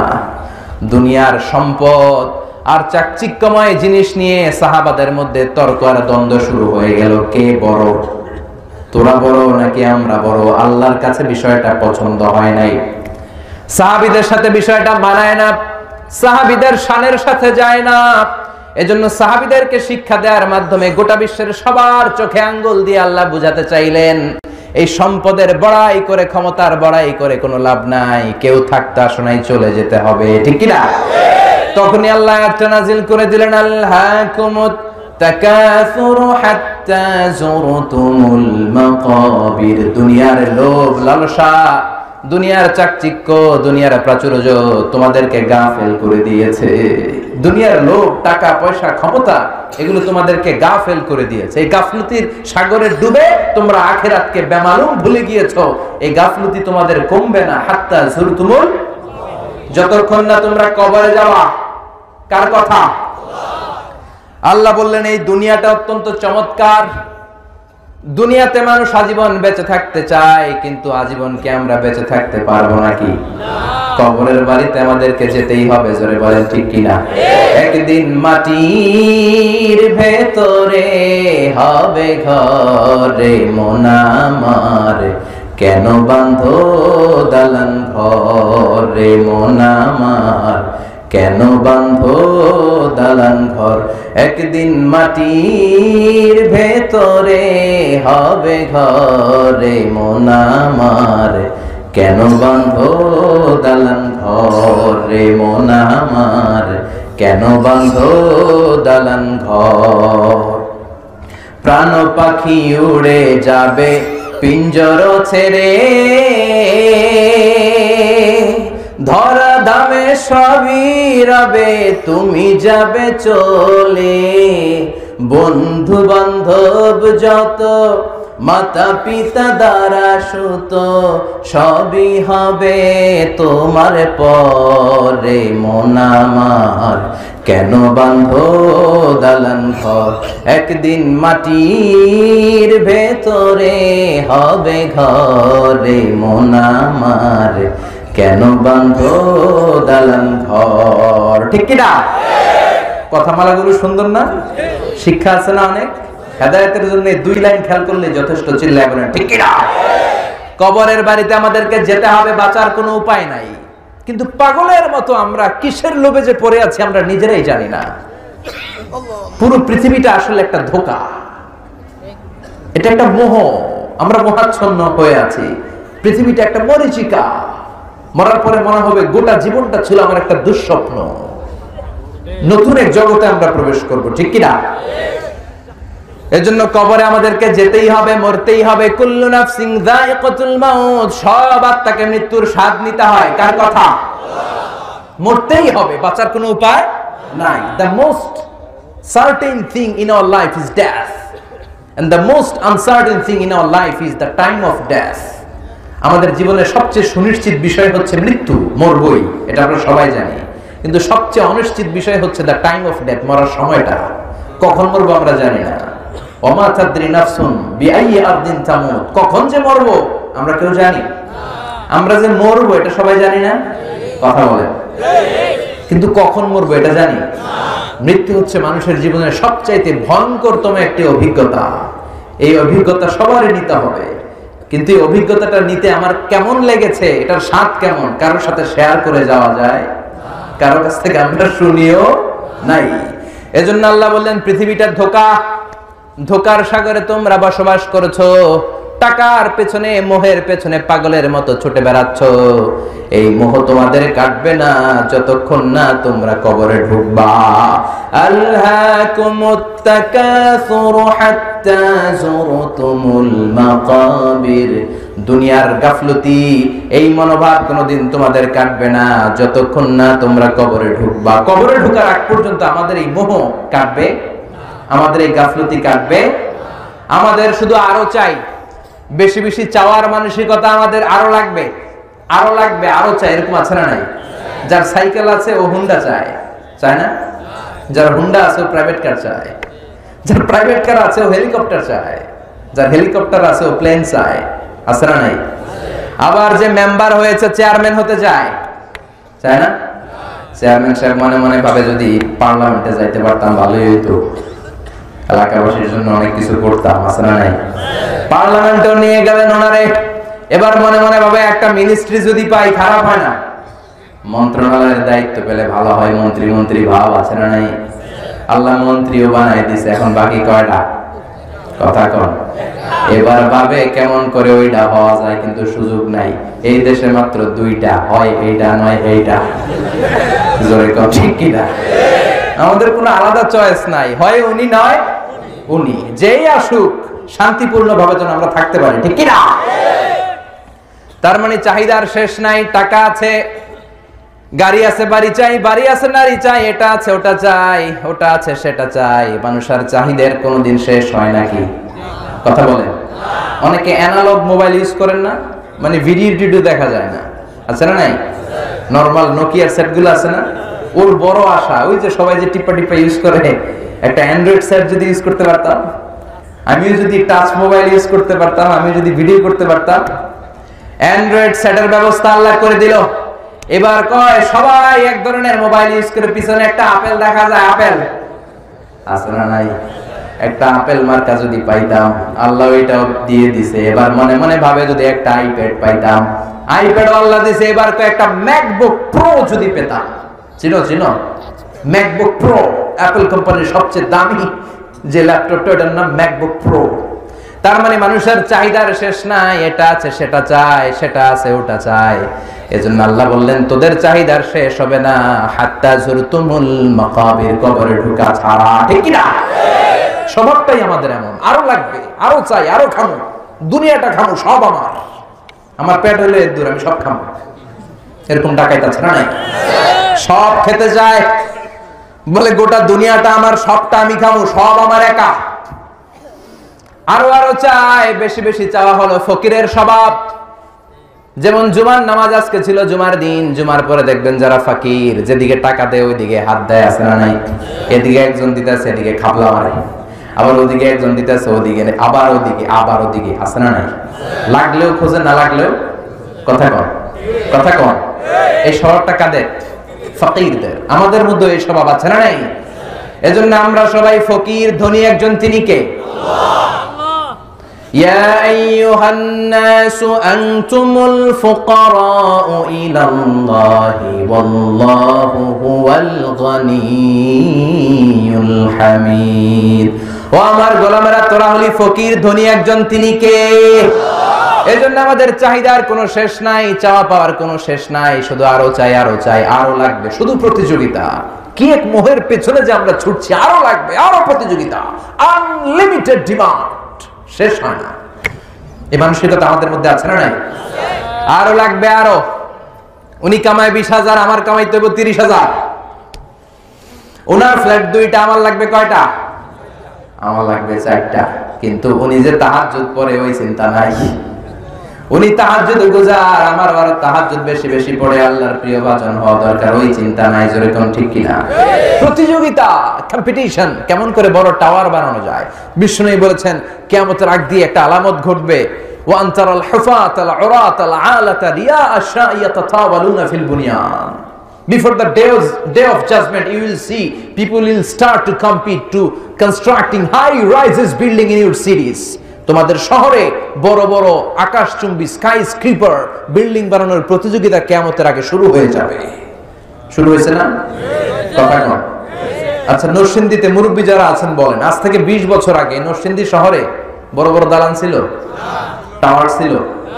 ঢাকা শহরে আজ থেকে 20 বছর আগে এখন যেই অবস্থাটা, এরকম উঁচু উঁচু টাওয়ার ছিল? এই জন্য বিষ্ণু বলেছেন ওয়ান তারাল হুফাতাল উরাতাল আলাতা রিয়া আশা'i ইয়াতাতাওয়ালুনা ফিল বুনিয়ান। তোমরা দেখবে এমন কিছু লোক সমাজে, ওদের কিচ্ছু ছিল না, পায়ে দেওয়ার মতো জুতা ছিল না, গায়ে দেওয়ার মতো জামা ছিল না, খাওয়ার মতো কোনো খাবার ছিল না, হু হু করে এরা ধনী হয়ে যাবে, আর সমাজের এদিকে ওদিকে বড় বড় টাওয়ার করার প্রতিযোগিতা শুরু করে দিবে। আছে না নাই? বিশাল টাওয়ারের মালিক। আরব বিশ্ব এই ক্ষেত্রে এক ধাপে গিয়ে খালি টাওয়ার বানায়। এবার হজে যাওয়ার সময় জেদ্দাতে দেখেছি পৃথিবীর সবচাইতে উঁচু টাওয়ার, কিংডম টাওয়ার, নাম শুনছেন? এটা গত 5 বছর ধরে এটার কনস্ট্রাকশন শুধু চলছে, আগামী বছর শেষ হবে। এটা উচ্চতায় প্রায় 1000 মিটার উঁচু। কত মিটার? হিসাব করে বলেন। 1000 মিটার মানে কত কিলোমিটার? হ্যাঁ, 1 কিলোমিটার। একটা বিল্ডিং যদি 1 কিলোমিটার উঁচু হয়, এটার সামনে যাই আমি তাকাবো কেমনে? আমার টুপি পড়ে যাবে পিছনে। কথা কয় 170 তলা, 170 তলা। দুবাইতে একটা আছে বুর্জ আল খলিফা, 818 মিটার উঁচু, 163 তলা। যারা হজ উমরা করেছেন দেখেছেন কাবা ঘরের পাশে বিশাল একটা 120 তলা, কি নাম? জামজাম টাওয়ার বলে স্থানীয় লোকেরা, আসলে এটার নাম হচ্ছে দি মক্কা রয়্যাল ক্লক টাওয়ার। 120 তলা বিশাল ঘড়ি আছে, 20 কিলোমিটার দূর থেকে ওই ঘড়ির টাইম দেখা যায়। মক্কার লোকের আগে আমরা এখন ঘড়ি পড়ি না, আমরা 30 কিলো দূরের থেকে ওদিকে তাকায় দেখি কয়টা বাজে। সুবহানাল্লাহ বলবেন না? আল্লাহু আকবার। 120 তলা উঁচু এই পুরো বিল্ডিংটা ওয়াকফ ইবনুল আব্দুল আজিজ, এটা ওয়াকফ করে দেয়া হয়েছে, এন্ডোমেন্ট ফান্ড ফর দ্য মসজিদুল হারাম। এই 120 তলা টাওয়ারের শপিং মলগুলো থেকে যে ভাড়া আসে, হোটেলগুলো থেকে যে ভাড়া আসে, সব টাকাগুলো মসজিদুল হারামের জন্য ওয়াকফ করে দেয়া। 120 তলা উঁচু। চীনে একটা আছে সাংহাই টাওয়ার, তাইওয়ানে একটা আছে দি টাইপেডাং 101 101 তলা।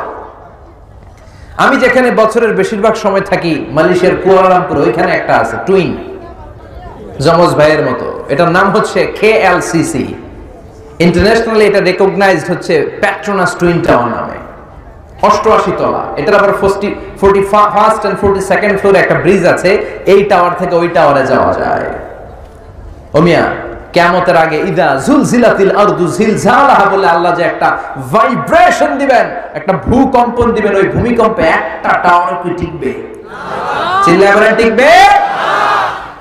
এজন্য আল্লাহ বলেন, গোলাম এই টাওয়ার বানিয়ে লাভ নাই, সম্পদের প্রাচুর্যতা করে লাভ নাই, এই সম্পদের মায়া তোর কোনোদিন থামবে না। হাত্তা যুরতুমুল মাকাবির, যতদিন না তুই কবরে যাবি। কার কথা? কার কথা? আপনি আরব ধনকুবেরদের দিকে তাকান, কি পরিমাণে টাকার মালিক এরা। প্রিন্স ওয়ালিদ বিন তালালের নাম শুনেছেন? সৌদির এই বাদশার আগের বাদশা আব্দুল্লাহর ভাগিনা, কিংডম হোল্ডিং কোম্পানির মালিক। ওর একটা প্রাইভেট জেট বিমান আছে, নিজের কিনা বিমান, সরকারি না। ওই বিমানের 70% মেড অফ গোল্ড, 70% স্বর্ণ দিয়ে বানানো বিমানটা। আল্লাহু আকবার। কত টাকার মালিক যে সে নিজেও জানে না। সৌদির রাজধানী রিয়াদের সবচেয়ে বড় টাওয়ারের মালিক সে। গত 2 বছর আগে আমার প্রোগ্রাম ছিল ব্রুনাই, বান্দার সেরি বেগাওয়ানে। ওখানে পৃথিবীর সবচেয়ে বড় প্যালেস, রাজপ্রাসাদ অবস্থিত, প্রায় 2000 কক্ষ আছে সেখানে। এটার মালিক হচ্ছে সুলতান হাসান আল বালখিয়া, গ্র্যান্ড হায়াত হোটেলের মালিক। তার সংগ্রহে 500টা রোলস রয়েস গাড়ি আছে, এক একটা গাড়ির দাম 10 কোটি টাকা করে। নাউজুবিল্লাহ বলবেন না? ওমি একজনের সুখে থাকতে ঘুরতে মौज মাস্তিও যদি করে, কয়টা গাড়ি লাগে? কথা করে একটা, দুইটা, ফ্যামিলির সবাই মিলে 4টা 5টা, ওর আছে কয়টা? 500টা রোলস রয়েস। আর অন্যান্য ব্র্যান্ড তো আছেই, Ferrari, Maybach, Lamborghini, Chevrolet, Range Rover, BMW, Mini Cooper, Mercedes Benz, Volkswagen, Audi, অভাব নাই। এজন্য আল্লাহ বললেন, গোলাম এই সম্পদ, এই টাকার পাহাড়, এই জেট বিমান, এই গাড়ি তোরে বাঁচাতে পারে না। বাঁচাতে পারে কে? দুনিয়ার গাফলতি ছেড়ে দে, কিন্তু গাফলতি কমবে না যতদিন না তুই কবরে ঢুকবি। কার কথা? সম্পদ উপার্জনে ইসলাম বাধা দেয় না। যদি সম্পদ উপার্জন করে প্রশংসা আল্লাহর করেন, কোনো বাধা আছে? যাকাত ফরজ হলে যদি যাকাত দিয়ে দেন, কোনো বাধা আছে? ইসলাম বলে রাস্তার এক পাশে গাছতলা, আরেক পাশে 5 তলা, এটা ইসলাম মেনে নেয় না। চিল্লায় এখন ঠিক কিনা? এজন্য টাকার পাহাড় দেখে ভিমড়ে যাবেন না। BMW ল্যান্ড ক্রুজারে চলে, মার্সিডিজ বেঞ্জ হাকায়, রেঞ্জ রোভারে চলে, পোরশেতে চড়ে, মনে করবেন না যে অনেক সুখে আছে। সুখ নাও থাকতে পারে, ঠিক কিনা? কারণ টাকা যার বেশি, রোগ তার বেশি। টাকা যার বেশি, টেনশন তার বেশি। টাকা যার নাই, টেনশনও তার নাই, ঠিক কিনা? টাকা যার বেশি, ঘুম তার কম। টাকা যার নাই, রাতে তার ঘুমের কোনো অভাব নাই। যেরকম ঠিক কিনা? বেশিরভাগ ধনীদের অবস্থা কি দেখবেন, যে এদের রাতে ঘুম হয় না। তবে হালাল পন্থায় যারা মাথার ঘাম পায়ে ফেলে উপার্জন করেছে, এদের আবার আলহামদুলিল্লাহ ঘুম হয়। কিন্তু ডান হাতে বা হাতে হালাল হারাম বাছাই না করে যারা কামাই করেছে, রাতে ঘুম নাই। 1 ঘন্টা ঘুমানোর জন্য ট্যাবলেট খায় কয়টা? ঘুমের বড়ি কয়টা খায়? আর রিকশাওয়ালায় ঘুমের জন্য যে বড়ি খাওয়া লাগে ওর জানি না। মানে ঘুমানোর জন্য যে বড়ি থাকতে পারেন ফার্মেসিতে, ও শুনেই নাই। সুবহানাল্লাহ পড়ে। কিছু খেতে পারে না কোটিপতিরা, খুঁজে দেখেন। ডাক্তারের কাছে গেলে বলে কিচ্ছু খাবেন না, গরু খাবেন না, খাসি খাবেন না, চিংড়ি খাবেন না, খালি ঘাস খাবেন। কি খাবেন? ঘাস বলতে আই মিন ভেজিটেবল, সবজি আইটেম দিয়ে দেয় না। সকালে 2টা রুটি, দুপুরে 1 কাপ ভাত, ছোট্ট একটা মাছ, আর রাতে খালি সবজি ঘাস। ওই মিয়া, সবজি আর ঘাসের পার্থক্য আছে? আল্লাহু আকবার। আর আমার রিকশাওয়ালা, দিনমজুর, কুলি, ঠেলাওয়ালা, ওর রাতে ঘুমের কোনো সমস্যা আছে? ওর যেখানে রাইত ওইখানেই। ওর বিছানায় মাথা লাগতে দেরি, ওর নাক ডাকতে দেরি হয়। ওর নাকের ডাকের আওয়াজে ট্রাকের ইঞ্জিন ওঠে। আল্লাহু আকবার। এজন্য আল্লাহ বললেন হাত্তা যুরতুমুল মাকাবির, যতদিন না কবরে ঢুকবি বেশি বেশি পাওয়ার, বেশি বেশি খাওয়ার আকাঙ্ক্ষা তোর কমবে না। এই দুনিয়াটা কিচ্ছু না, হাতের ময়লা, ঠিক কি না? আজ আছে কাল নাই। মাসালু হাযিহি দুনিয়া, এই দুনিয়ার দৃষ্টান্ত হচ্ছে 3টা লাশ আর 4টা স্বর্ণের টুকরার মতো। লাশ কয়টা? স্বর্ণের টুকরা কয়টা? বনি ইসরাইলের জামানায় 3 জন যুবক তাদের ভাগ্য পরিবর্তনের জন্য, কর্মসংস্থানের জন্য বের হয়েছে। পথিমধ্যে গুপ্তধন পাইছে। গুপ্তধনটা কি ছিল? 4টা বড় বড় স্বর্ণের টুকরা, এত বড়। পেয়ে তো মহা খুশি, 3 বন্ধু পাইছি, আজীবন খাইয়া শেষ করা যাবে না। এবার 3 বন্ধু বলে ভাগাভাগি করার আগে কিছু খাওয়া দাওয়া করে নি, অনেক ক্ষুধা লাগছে। একজনরে পাঠাইছে, তুই যা বাজার থেকে রুটি কিনে আন, খাওয়ার পরে 3 বন্ধু মিলা 4টা স্বর্ণের টুকরা ভাগ করবো। ও রুটি আনতে গিয়েছে, আর 2 বন্ধু মিলে প্ল্যান করছে, এক কাজ করি, ওইটা যদি মায়া ফেলাইতে পারি তাইলে তো আর হিসাবের কোনো দরকারই নাই, তুই 2টা আমি 2টা, কেল্লা পথে। রুটি আনতে যে গিয়েছে, মনে মনে ভাবে রুটিতে বিষ মিশাই নিয়ে যাবো। কি মিশাবো? বিষ মাখানো রুটি দিয়া ওই 2টার এসে সব আমার, আমি খাবো, আমি খাবো। যেই চিন্তা ওই কাজ, রুটিতে বিষ মিশাই নিয়ে আসছে। আর এই 2 জন ওইটারে দইরা মারছে। মারার পরে 2 জন কয়টার মারতে বহুত কষ্ট হয়েছে রে, ভাগাভাগি আর কি করবি, তুই 2টা আমি 2টা, আগে খাইয়া লইস। আগে কি করি, খাওয়ার পরে এই 2টাও নাই। 4টা স্বর্ণের টুকরা পরে আছে, 3টা লাশ পরে আছে, স্বর্ণ নেই আর কেউ নাই। এটাই হচ্ছে দুনিয়া। চিল্লায় বলেন ঠিক কি না? এজন্য আল্লাহ বললেন আলহাকুমুত তাকাসুর হাত্তা যুরতুমুল মাকাবির। দুনিয়ার লোভ লালসা তোমাদেরকে গাফেল বানিয়ে দিয়েছে। গাফলতি কমবে না যতদিন না কবরে ঢুকো। টাকা টাকা আরো লাগবে, আরো লাগবে, ক্ষমতা ক্ষমতা আরো লাগবে। টাকা উপার্জনে বাধা নাই, কিন্তু হালাল পন্থায় হতে হবে। নিসাব পরিমাণ হলে যাকাত দিয়ে দিতে হবে, কিন্তু যাকাতের লুঙ্গি আর শাড়ির দামে নাটক করা যাবে না। চিল্লায় এখন ঠিক কি না? যাকাতের লুঙ্গি দেয় না, যাকাতের শাড়িও তো দেয়। এটা কি যাকাত দেওয়ার কোনো পলিসি? এটা যাকাত দেওয়ার কোনো পদ্ধতি? যাকাত এমন ভাবে দিতে হবে যাকে আপনি দিবেন, you are the payer and he is the receiver. Zakat will be taken from the richer section of the society and it will be distributed among the poorer section of the society. ধনীদের থেকে নিয়ে গরিবদেরকে দারিদ্রতা বিমোচনের কাজে লাগানো। এমন ভাবে দিতে হবে যে আর কোনো লাইনে যে যেন ওর হাত না পাতে। চিল্লা এখন ঠিক কিনা? ওরা একটা অস্ট্রেলিয়ান গাভী কিনে দেন, প্রতিদিন 20 কেজি করে দুধ বিক্রি করবে, ফ্যামিলিটা চালাবে। ওর যদি জোয়ান ছেলে থাকে, সিএনজি কিনে দেন, অটো রিকশা কিনে দেন, ওইটা চালায় চালায় ফ্যামিলি চালাবে। অথবা একটা ঝালমুড়ির দোকান করে দেন, চায়ের টং দোকান করে দেন, ওইটা বিক্রি করে করে আজীবন চলবে। কিন্তু শাড়ি দিলে, লুঙ্গি দিলে তার কোনো কাজ, কোনোদিন তার কোনো উপকার হয় নাকি? কথা কর। শাড়ি দিলেন, লুঙ্গি দিলেন, ওর দারিদ্রতা বিমোচনের কোনো উপকার হয় না। সকালে শাড়ি দিয়েছেন, বিকেলে যে আবার লাইনে দাঁড়ায়। বিকেলে লুঙ্গি দিয়েছেন, তারপর দিন সকালে আবার লাইনে দাঁড়ায়। আবার যাকাতের শাড়ি আনতে যে পদপৃষ্ঠ হয়ে লোকজন মারা যায়, এমন ঘটনা আছে না নাই? নরসিংদীতে এগুলা নাই? আর যাকাতের শাড়িও কি মাশাআল্লাহ, দেখছেন নি? হ্যাঁ, মশারি ফেল। একবার ধুইলে শাড়ি বেশকি মেরা থাকে, রং থাকে না, আছে না নাই? এই যাকাত নয়। যাকাত ওফি আমওয়ালিহিম হাক্কুন লিসাইলি ওয়াল মাহরুম। তোমার সম্পদে গরিবদের প্রতি তোমার করুণা নয়, এটা অধিকার, তোমার দিতেই হবে। চিল্লায় কোন ঠিক কিনা? এজন্য আল্লাহ বললেন ওয়াল্লাযীনা ইয়াকনিজুনা আয-যাহাবা ওয়াল ফিদ্দাতা ওয়া লা ইউনফিকুনাহা ফী সাবিলিল্লাহি ফাবাশশিরহুম বিআযাবিন আলীম। আল্লাহু আকবার। যারা স্বর্ণ জমায়, রূপা জমায়, ব্যাংক ব্যালেন্স করে, এফডিআর করে, সঞ্চয়পত্র করে, ফ্ল্যাটের পর ফ্ল্যাট কিনে, গাড়ির পর গাড়ি কিনে, আমার গরিব বান্দাদেরকে যাকাতের টাকা পৌঁছে দেয় না, ও নবী ওদেরকে আপনি কঠিন আযাবের সুসংবাদ দেন। কি শব্দ চয়ন! কঠিন আযাব, আবার কয় সুসংবাদ। কঠিন আযাব আবার বলে সুসংবাদ। ওমিয়া আযাবের কি সুসংবাদ হয় না দুঃসংবাদ? সুসংবাদ বললেন কেন?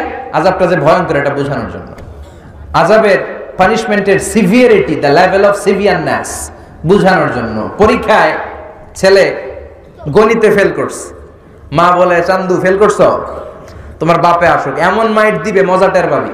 ওমিয়া মাইট দিলে কি মজা লাগে না ব্যথা লাগে? তো মা তো বললো মজা টের পাবি। তার মানে মাইটটা যে করা হবে, মাইটটা বড় ডেঞ্জারাস। ইন্না বাতশা রাব্বিকা, আমার আল্লাহর ধরা বড্ড প্রচন্ড কড়া।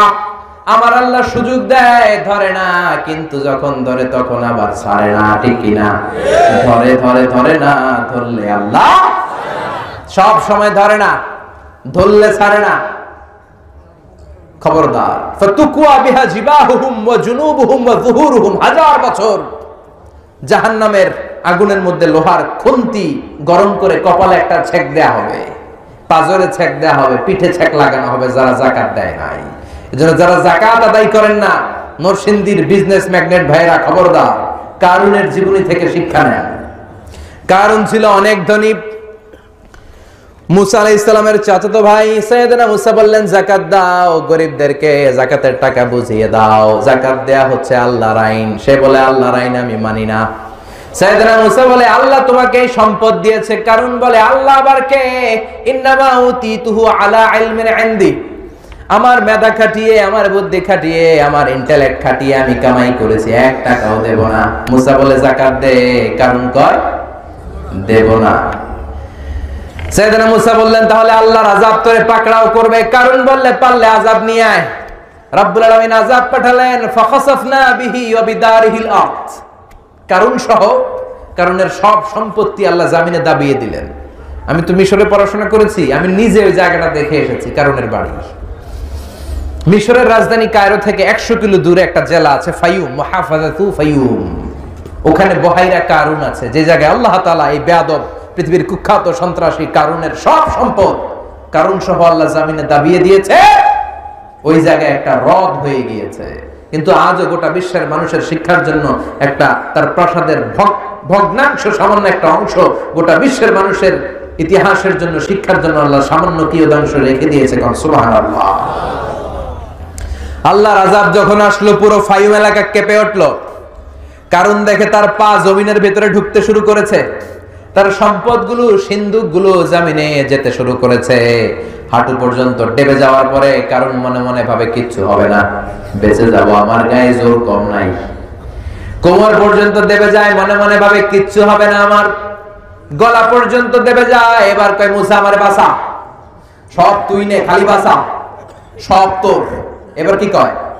আগে কয় সব আমার, এতদিন কি কইছে? সব সব আমি খাবো। এখন কয় সব তোর, খালি বাঁচা। আল্লাহ বললেন কিয়ামত পর্যন্ত 1 বিঘত করে তোর দেহটা, তোর সব সমুদয় সম্পদ জামিনের ভেতর প্রতিদিন 1 বিঘত করে যেতেই থাকবে, যেতেই থাকবে। আমি নিজে ওই জায়গাটা দেখে এসেছি। এজন্য খবরদার সম্পদওয়ালা ভাইরা, যাকাত এটা গরিবদের প্রতি কোনো দয়া নয়, এটাকে ফরজ করেছে কে? আল্লাহ। চিল্লায় বলেন কে? আল্লাহ। এই সম্পদের যাকাত যদি না দেন, কিয়ামতের দিন এই যাকাতগুলো বিশাল, টাকাগুলো বিশাল সাপ হয়ে পা থেকে পেঁচাতে পেঁচাতে কোমর, কোমর থেকে পেঁচাতে পেঁচাতে গলা পর্যন্ত বিশাল ছবল দিয়ে বলবে আনা মালুক আনা কানজুক, আমি তোর সম্পদ, আমি তোর ব্যাংক ব্যালেন্স, আমি তোর এফডিআর, আমি তোর সঞ্চয়পত্র, আমারে খা। খাবেন? খাবেন না? খাবেন না? এক এক ছবলে পুরো দেহটা নীলাভ হয়ে 70 গজ জামিনের ভেতরে সে ঢুকে যাবে। পড়েন নাউযুবিল্লাহ। এজন্য আল্লাহ বললেন আলহাকুমুত তাকাসুরু হাত্তা যুরতুমুল মাকাবির। দুনিয়াতে বেশি বেশি খাওয়া, বেশি বেশি চাওয়া, বেশি বেশি লোভের আকাঙ্ক্ষার গাফলতি তোমাদেরকে পাগল বানিয়ে দিয়েছে। তোমাদের এই পাগলামি, তোমাদের এই মোহ, তোমাদের এই গাফলতি কোনোদিন কমবে না কবরে যাওয়া ছাড়া। কোথায় যাওয়া ছাড়া? কবরে যাওয়া ছাড়া আমাদের এই গাফলতি কোনোদিন কমবে। বিশ্বনবী বললেন লাউ আন্না লিকুল্লি ইবনি আদামা ওয়াদিয়ান মিন যাহাব। খেয়াল করে শুনেন, বনি আদমের সবাইকে যদি একটা করে স্বর্ণের পাহাড় দিয়ে দেয়া হয়, আহাব্বা ইয়াকুনা লাহু ওয়াদিয়ান, সে চাইবে কেমন করে আরেকটা স্বর্ণের পাহাড়ের মালিক হওয়া যায়। আমাদের প্রত্যেককে যদি আল্লাহ একটা করে স্বর্ণের পাহাড়ের মালিক বানায় দেয়, কিসের পাহাড়? সবাই বলতে হবে কিসের পাহাড়? আচ্ছা, একটা স্বর্ণের পাহাড়ের মালিক যদি আমি হই, আমি কেন আমার 14 পুরুষ এটা বেচা খেয়ে শেষ করতে পারবো? কথা কর। তো আমার আরেকটা লাগবো কেন? স্বভাব। এটা কি? প্রত্যেককে একটা করে যদি স্বর্ণের পাহাড় রব্বুল আলামিন দিয়ে দেয়, সবাই চাইবে আরেকটা পাহাড় কেমনে পাওয়া যায়। বিষ্ণু বললেন ওয়ালাইয়ামলা আফাহু ইল্লা তুরাব, মানুষের এই খাই খাই স্বভাব, মানুষের এই চাই চাই স্বভাব কোনোদিন কমবে না যতদিন না কবরের মাটি মুখের ভেতরে ঢুকে। ঠিক কি না? ঠিক কি না? ঠিক কি না? কবরের মাটি মুখের ভিতরে ঢোকার আগ পর্যন্ত এই খাই খাই স্বভাব মানুষের কমবে। এজন্য কবরে আমাদেরকে যেতেই হবে, কবরের প্রস্তুতি নিতেই হবে। কবর থেকে বাঁচা যাবে, মৃত্যু থেকে পালানো যাবে। পৃথিবীতে যত নবীরা এসেছেন সবাই ইন্তেকাল করেছেন, এমন কোন মানুষ নাই যে মরবে না। কার কথা? কার কথা? কুল্লু মান আলাইহা ফানি ওয়া ইয়াবকা ওয়াজহু রাব্বিকা যুল জালালি ওয়াল ইকরাম ফাবিআইয়ি আলাই রাব্বিকুমা তুকাযযিবান। এই মহাবিশ্বে যা দেখা যায় সব ফানা হয়ে যাবে, সব মরে যাবে, একজন ছাড়া চিল্লায় বলেন তিনি কে? শাশ্বত চিরঞ্জীব, সদা জাগ্রত, সদা সজাগ। উনার লয় নাই, ক্ষয় নাই, উনি মরবেন না। সবাই মরে যাবে, সব মরে যাব। আল্লাহ মালাকুল মাউতকে বলবেন, মালাকুল মাউত আখবিরনি মাইয়াবকা, বলতো আর কে কে বাকি আছে। মালাকুল মাউত বলবে, আল্লাহ আপনার অর্ডারে পৃথিবীর সব মানুষগুলারে সাইজ করে ফেলছি, একটাও নাই, কেউ নাই। শুধু জিনেরা বাকি আর ফেরেশতারা বাকি। আল্লাহ বলবে সব জিনগুলারও সাইজ কর। সব জিনগুলো শেষ হয়ে যাবে। আল্লাহ বলবেন, মালাকুল মাউত সব প্রাণীগুলোকে মারতে যে যতটা কষ্ট দিয়েছিস সবগুলো কষ্ট একসাথে করে ইবলিস রে সাইজ কর। ইবলিসও সাইজ হয়ে যাবে। এবার আল্লাহ বলবে, আখবিরনি মাইয়াবকা, ও মালাকুল মাউত আর কে বেঁচে আছে বল। মালাকুল মাউত বলবে, কোনো পাখি নাই, কোনো প্রাণী নাই, কোনো মৎস্যকুল নাই, কোনো মানুষ নাই, কোনো মানব নাই, কোনো দানব নাই, খালি ফেরেশতারা আছে। আল্লাহ বলবেন, এবার ফেরেশতাদের সাইজ কর। সব ফেরেশতা মরে শেষ, 4 জন ছাড়া। কয়জন? কথা বলেন। আল্লাহ বলবেন, আর কে কে বাকি আছে বল। মালাকুল মাউত বলবে, শুধু 4 জন, জিব্রাইল, ইসরাফিল, মিকাইল আর আমি আপনার হুকুমের গোলাম আজরাইল। আল্লাহ বলবেন, ইসরাফিলের রূহ কবজ কর, জিব্রাইলের রূহ কবজ কর, মিকাইলের রূহ কবজ কর। সব শেষ। এবার আল্লাহ বলবেন, আখবিরনি মাইয়াবকা, ও মালাকুল মাউত আর কে কে বেঁচে আছে বল। মালাকুল মাউত বলবে, আল্লাহ কেউ নাই, কেউ নাই, শুধু আপনি আর আমি আছি। আপনি আর আমি, সব শেষ, কেউ নাই, শুধু আপনি আছেন আর আপনার হুকুমের গোলাম। আপনার কথা তামিল করার জন্য তো একজন লাগবে, আমি আছি। আল্লাহ বলবেন, এবার তুই মর, এবার তুই মর। তুই মর শুনে মালাকুল মাউত তো অবাক হয়ে যাবে, ভয় পেয়ে যাবে, পিলে চমকে যাবে, খিচুনি উঠে যাবে, ওনার জ্বর এসে যাবে, থরথর করে কাঁপতে শুরু করে দিবে। এরকম যুগ বিয়োগনী জীবনে দেয় নাই। মনে মনে ভেবেছে আজীবন আমি সবাইরে মেরেছি, আমি কি মরবো নাকি? আল্লাহ বলবেন, কোনো কথা নাই, খিচুনি দিয়ে লাভ নাই, কান্নাকাটি করে লাভ নাই, কারণ কুল্লু নাফসিন যায়িকাতুল মাউত, এই পৃথিবীতে যত আত্মা এসেছে সবগুলাকে মৃত্যুর স্বাদ নিতে হবে। ঠিক কি না? তুই মর, মর, মুত, ইয়া মালাকাল মাউত, হে মৃত্যুর ফেরেশতা মর, মরে যা। মালাকুল মাউত কাঁপতে থাকবে, বলবে, আল্লাহ এটা আবার কেমন কথা, আমি মরুম কেন? আমি না মারছি, আমি না মারছি, আমি মরবো কেন? আল্লাহ বলবেন, যা, জান্নাত আর জাহান্নামের মাঝ বরাবর একটা জায়গা আছে, আল আরাফ। এই নামে আবার কোরআনে একটা সূরাও আছে না নাই? আরাফের মাঝ বরাবর যে দাঁড়া। মালাকুল মাউত কাঁপতে কাঁপতে কাঁপতে কাঁপতে আরাফের মাঝখানে যে দাঁড়াবে। আল্লাহ চিৎকার দিয়ে বলবেন, এবার তুই মর, মুত, মুত, ইয়া মালাকাল মাউত, মর, মরে যা। মরে যা বলার সাথে সাথে মালাকুল মাউত যে লক্ষ লক্ষ মানুষকে মেরেছে, দানবকে মেরেছে, ফেরেশতাদেরকে মেরেছে, বিশাল একটা চিৎকার দিয়ে সেও মরে যাবে। আল্লাহু আকবার। বিশ্বনবী ফরমান, মালাকুল মাউতের সেদিনের চিৎকারটা এত ভয়ঙ্কর হবে, সেদিনের আওয়াজটা এত গগন বিদারী হবে, পৃথিবীতে তখন মানুষগুলো যদি বেঁচে থাকতো, কিয়ামতের জন্য ইসরাফিলের আলাদা করে সিংহায় ফুৎকার দেওয়ার দরকার আর হতো না। মালাকুল মাউতের মরণের কষ্টের ওই চিৎকারটা শুনে দুনিয়ার সব মানুষ কানের পর্দা ফেটে তখনই লাশ হয়ে পড়ে যেত। এত ভয়ঙ্কর হবে সেদিনকার চিৎকার। এবার ডানে কেউ নাই, বায়ে কেউ নাই, সামনে কেউ নাই, পেছনে কেউ নাই, উপরে কেউ নাই, নিচেও কেউ নাই, একজন ছাড়া, তিনি কে? আল্লাহ এবার চিৎকার দিয়ে বলবেন, ইয়া আরদু আইনা আশজারুকা, পৃথিবী তোর গাছগুলো কোথায়? বিশাল বট গাছ না ছিল যেগুলোর আশেপাশের লোকজন শিরকি কাজ করতো, আজকে কোথায়?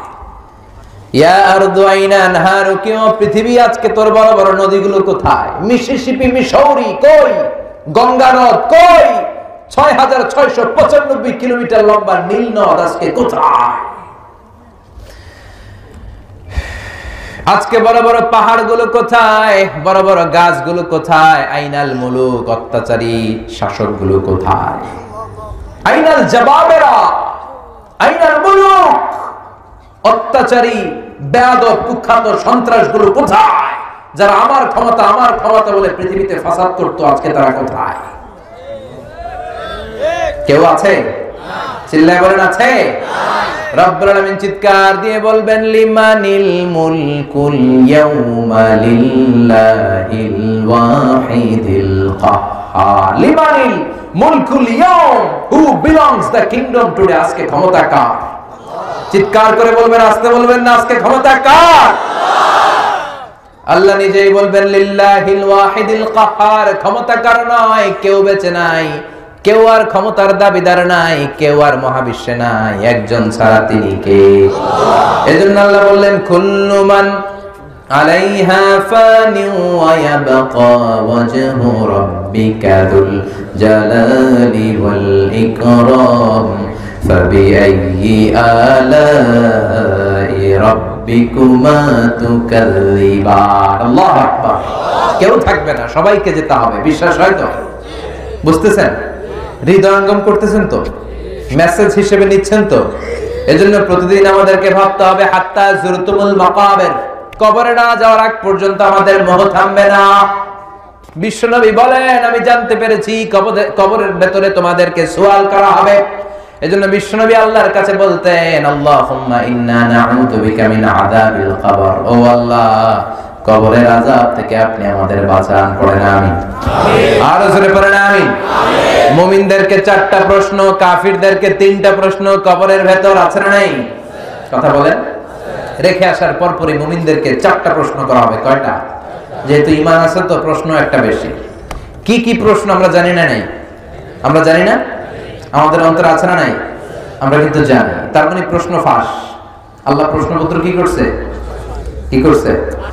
ফাঁস করে দিয়েছে। প্রশ্নগুলো আমরা আগ থেকেই জানি, এরপরেও যদি উত্তর দিতে না পারি, দুষ্কার। কথা কর। প্রশ্নপত্র ফাঁস, উত্তরপত্র ফাঁস, এরপরে যদি আমরা পাস না করি, মায়ের আছে না নাই? আমাদের প্রথম প্রশ্ন করা হবে, মার রব্বুক, তোর রব কে? জোরে বলেন। আল্লাহ আমার রব, এই রবি আমার সব। আল্লাহ আমার রব, এই রবি আমার সব। দমে দমে তনু মনে তারি অনুভব। আল্লাহ আমার রব, এই রবি আমার সব। তোমার দুনিয়াতে আমি যেদিকে তাকাই, অথই নেয়ামতে ডুবে আছি সবাই।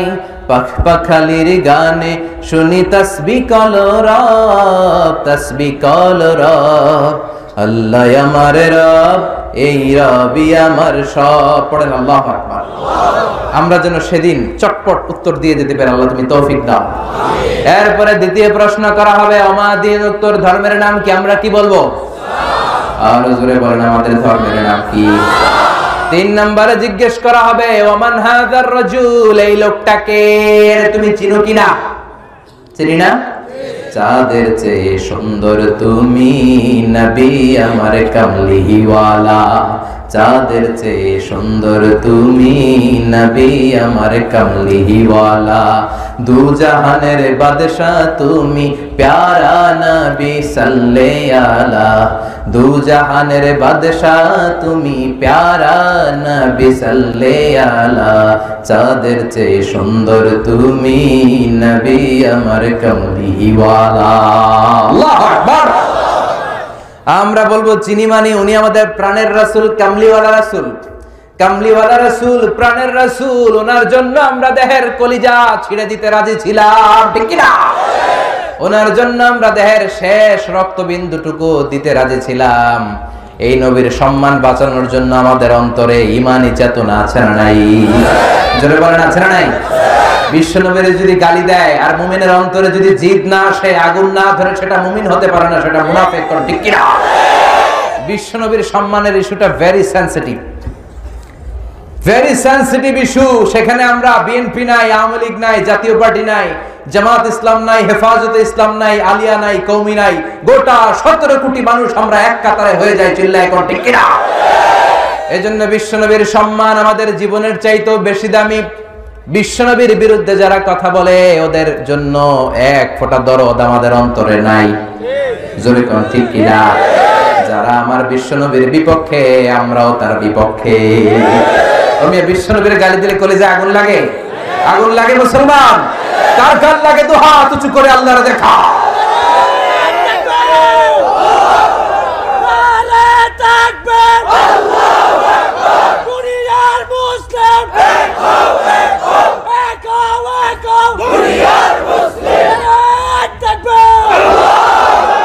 বিশ্বনবীর পক্ষে আমাদের স্লোগানগুলোকে আল্লাহ তাআলা তুমি কবুল করো, আমাদের নাজাতের ওসিলা বানাও। আমাদেরকে বলা হবে ওমান হাযার রাজুল, দেখো তো এই লোকটারে চিনো কিনা? আমরা বলবো চিনি মানি, উনি তো আমাদের প্রাণের রাসূল, যেই নবীর জন্য আমরা স্লোগান দিয়েছি, ওনার সম্মান বাঁচানোর জন্য আমরা ময়দানে নেমেছি। ওমিয়া মাঝে মাঝে ময়দানে নামার দরকার আছে না নাই? মুখে মুখে ঈমানের কথা বললে ওইটা ঈমান হবে? কথা বলেন হবে? যে ঈমান প্রয়োজনে জ্বলে ওঠে না, যে ঈমান সত্যের কথা বলে না, যে ঈমান প্রয়োজনে জ্বলে ওঠে না, যে ঈমান সত্যের কথা বলে না,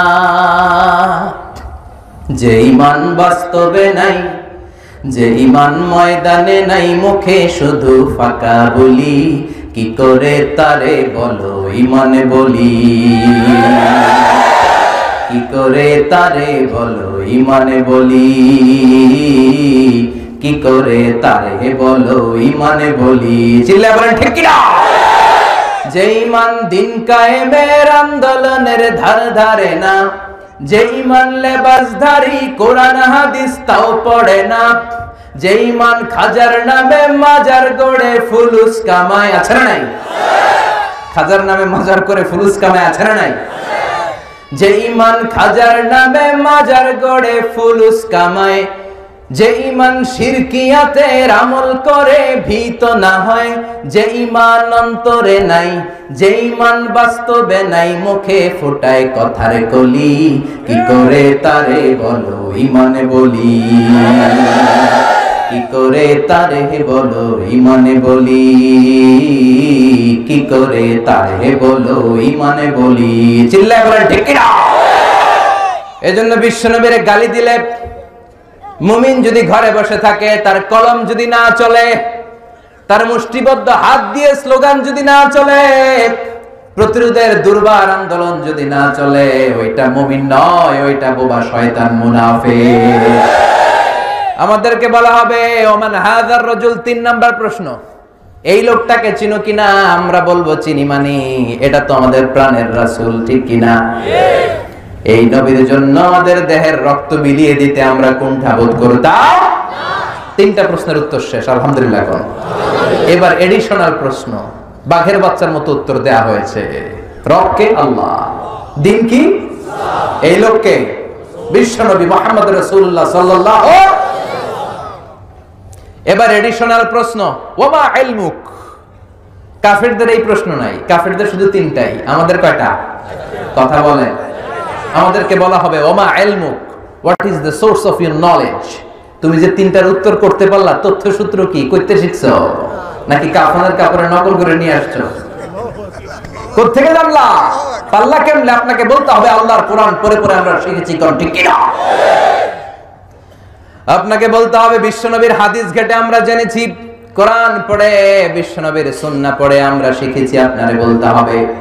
আপনি যখন এটার উত্তর দিয়ে দিতে পারলেন, ফেরেশতারা বলবে আহলান ওয়া সাহলান, খুব সন্দেহ, কংগ্রেচুলেশন, চমৎকার পেরেছো তুমি বেটা, চমৎকার পেরেছো।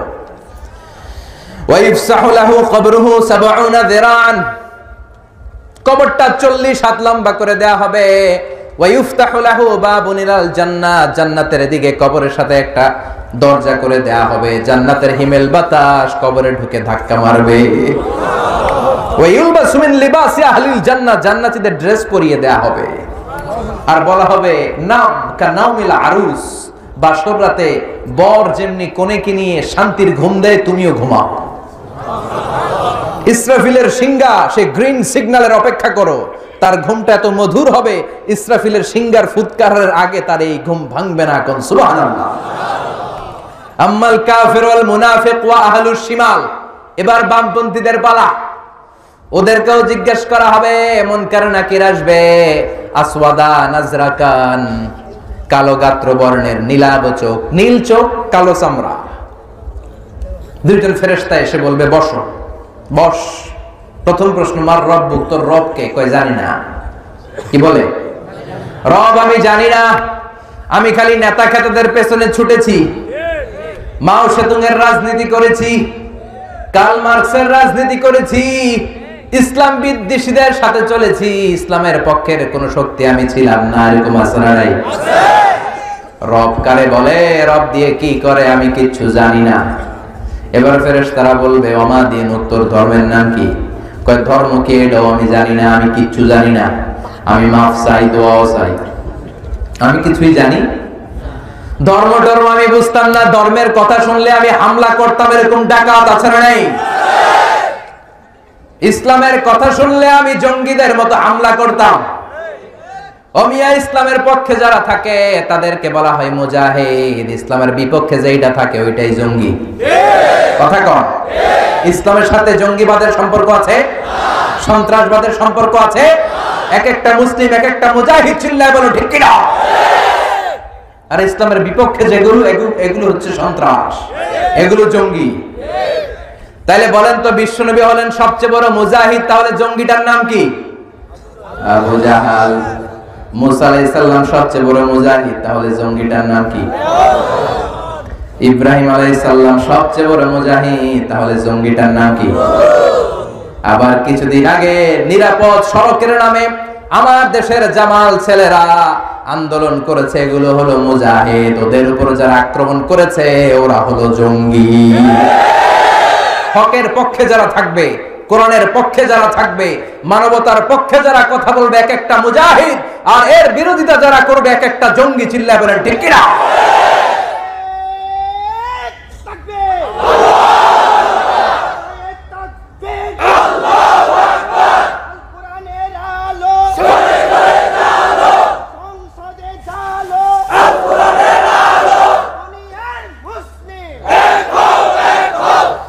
দ্বিতীয় প্রশ্ন করা হবে ওমাদিন, তোর ধর্মের নাম কি? কয় জানি না। ধর্ম দেখলে কবর জিয়ারত করা সুন্নাহ। নাহাইতুকুম আন জিয়ারাতিল কুবুর আল-আনা ফাজুরুহা ফাইন্নাহা তুযাক্কিরুল আখিরা।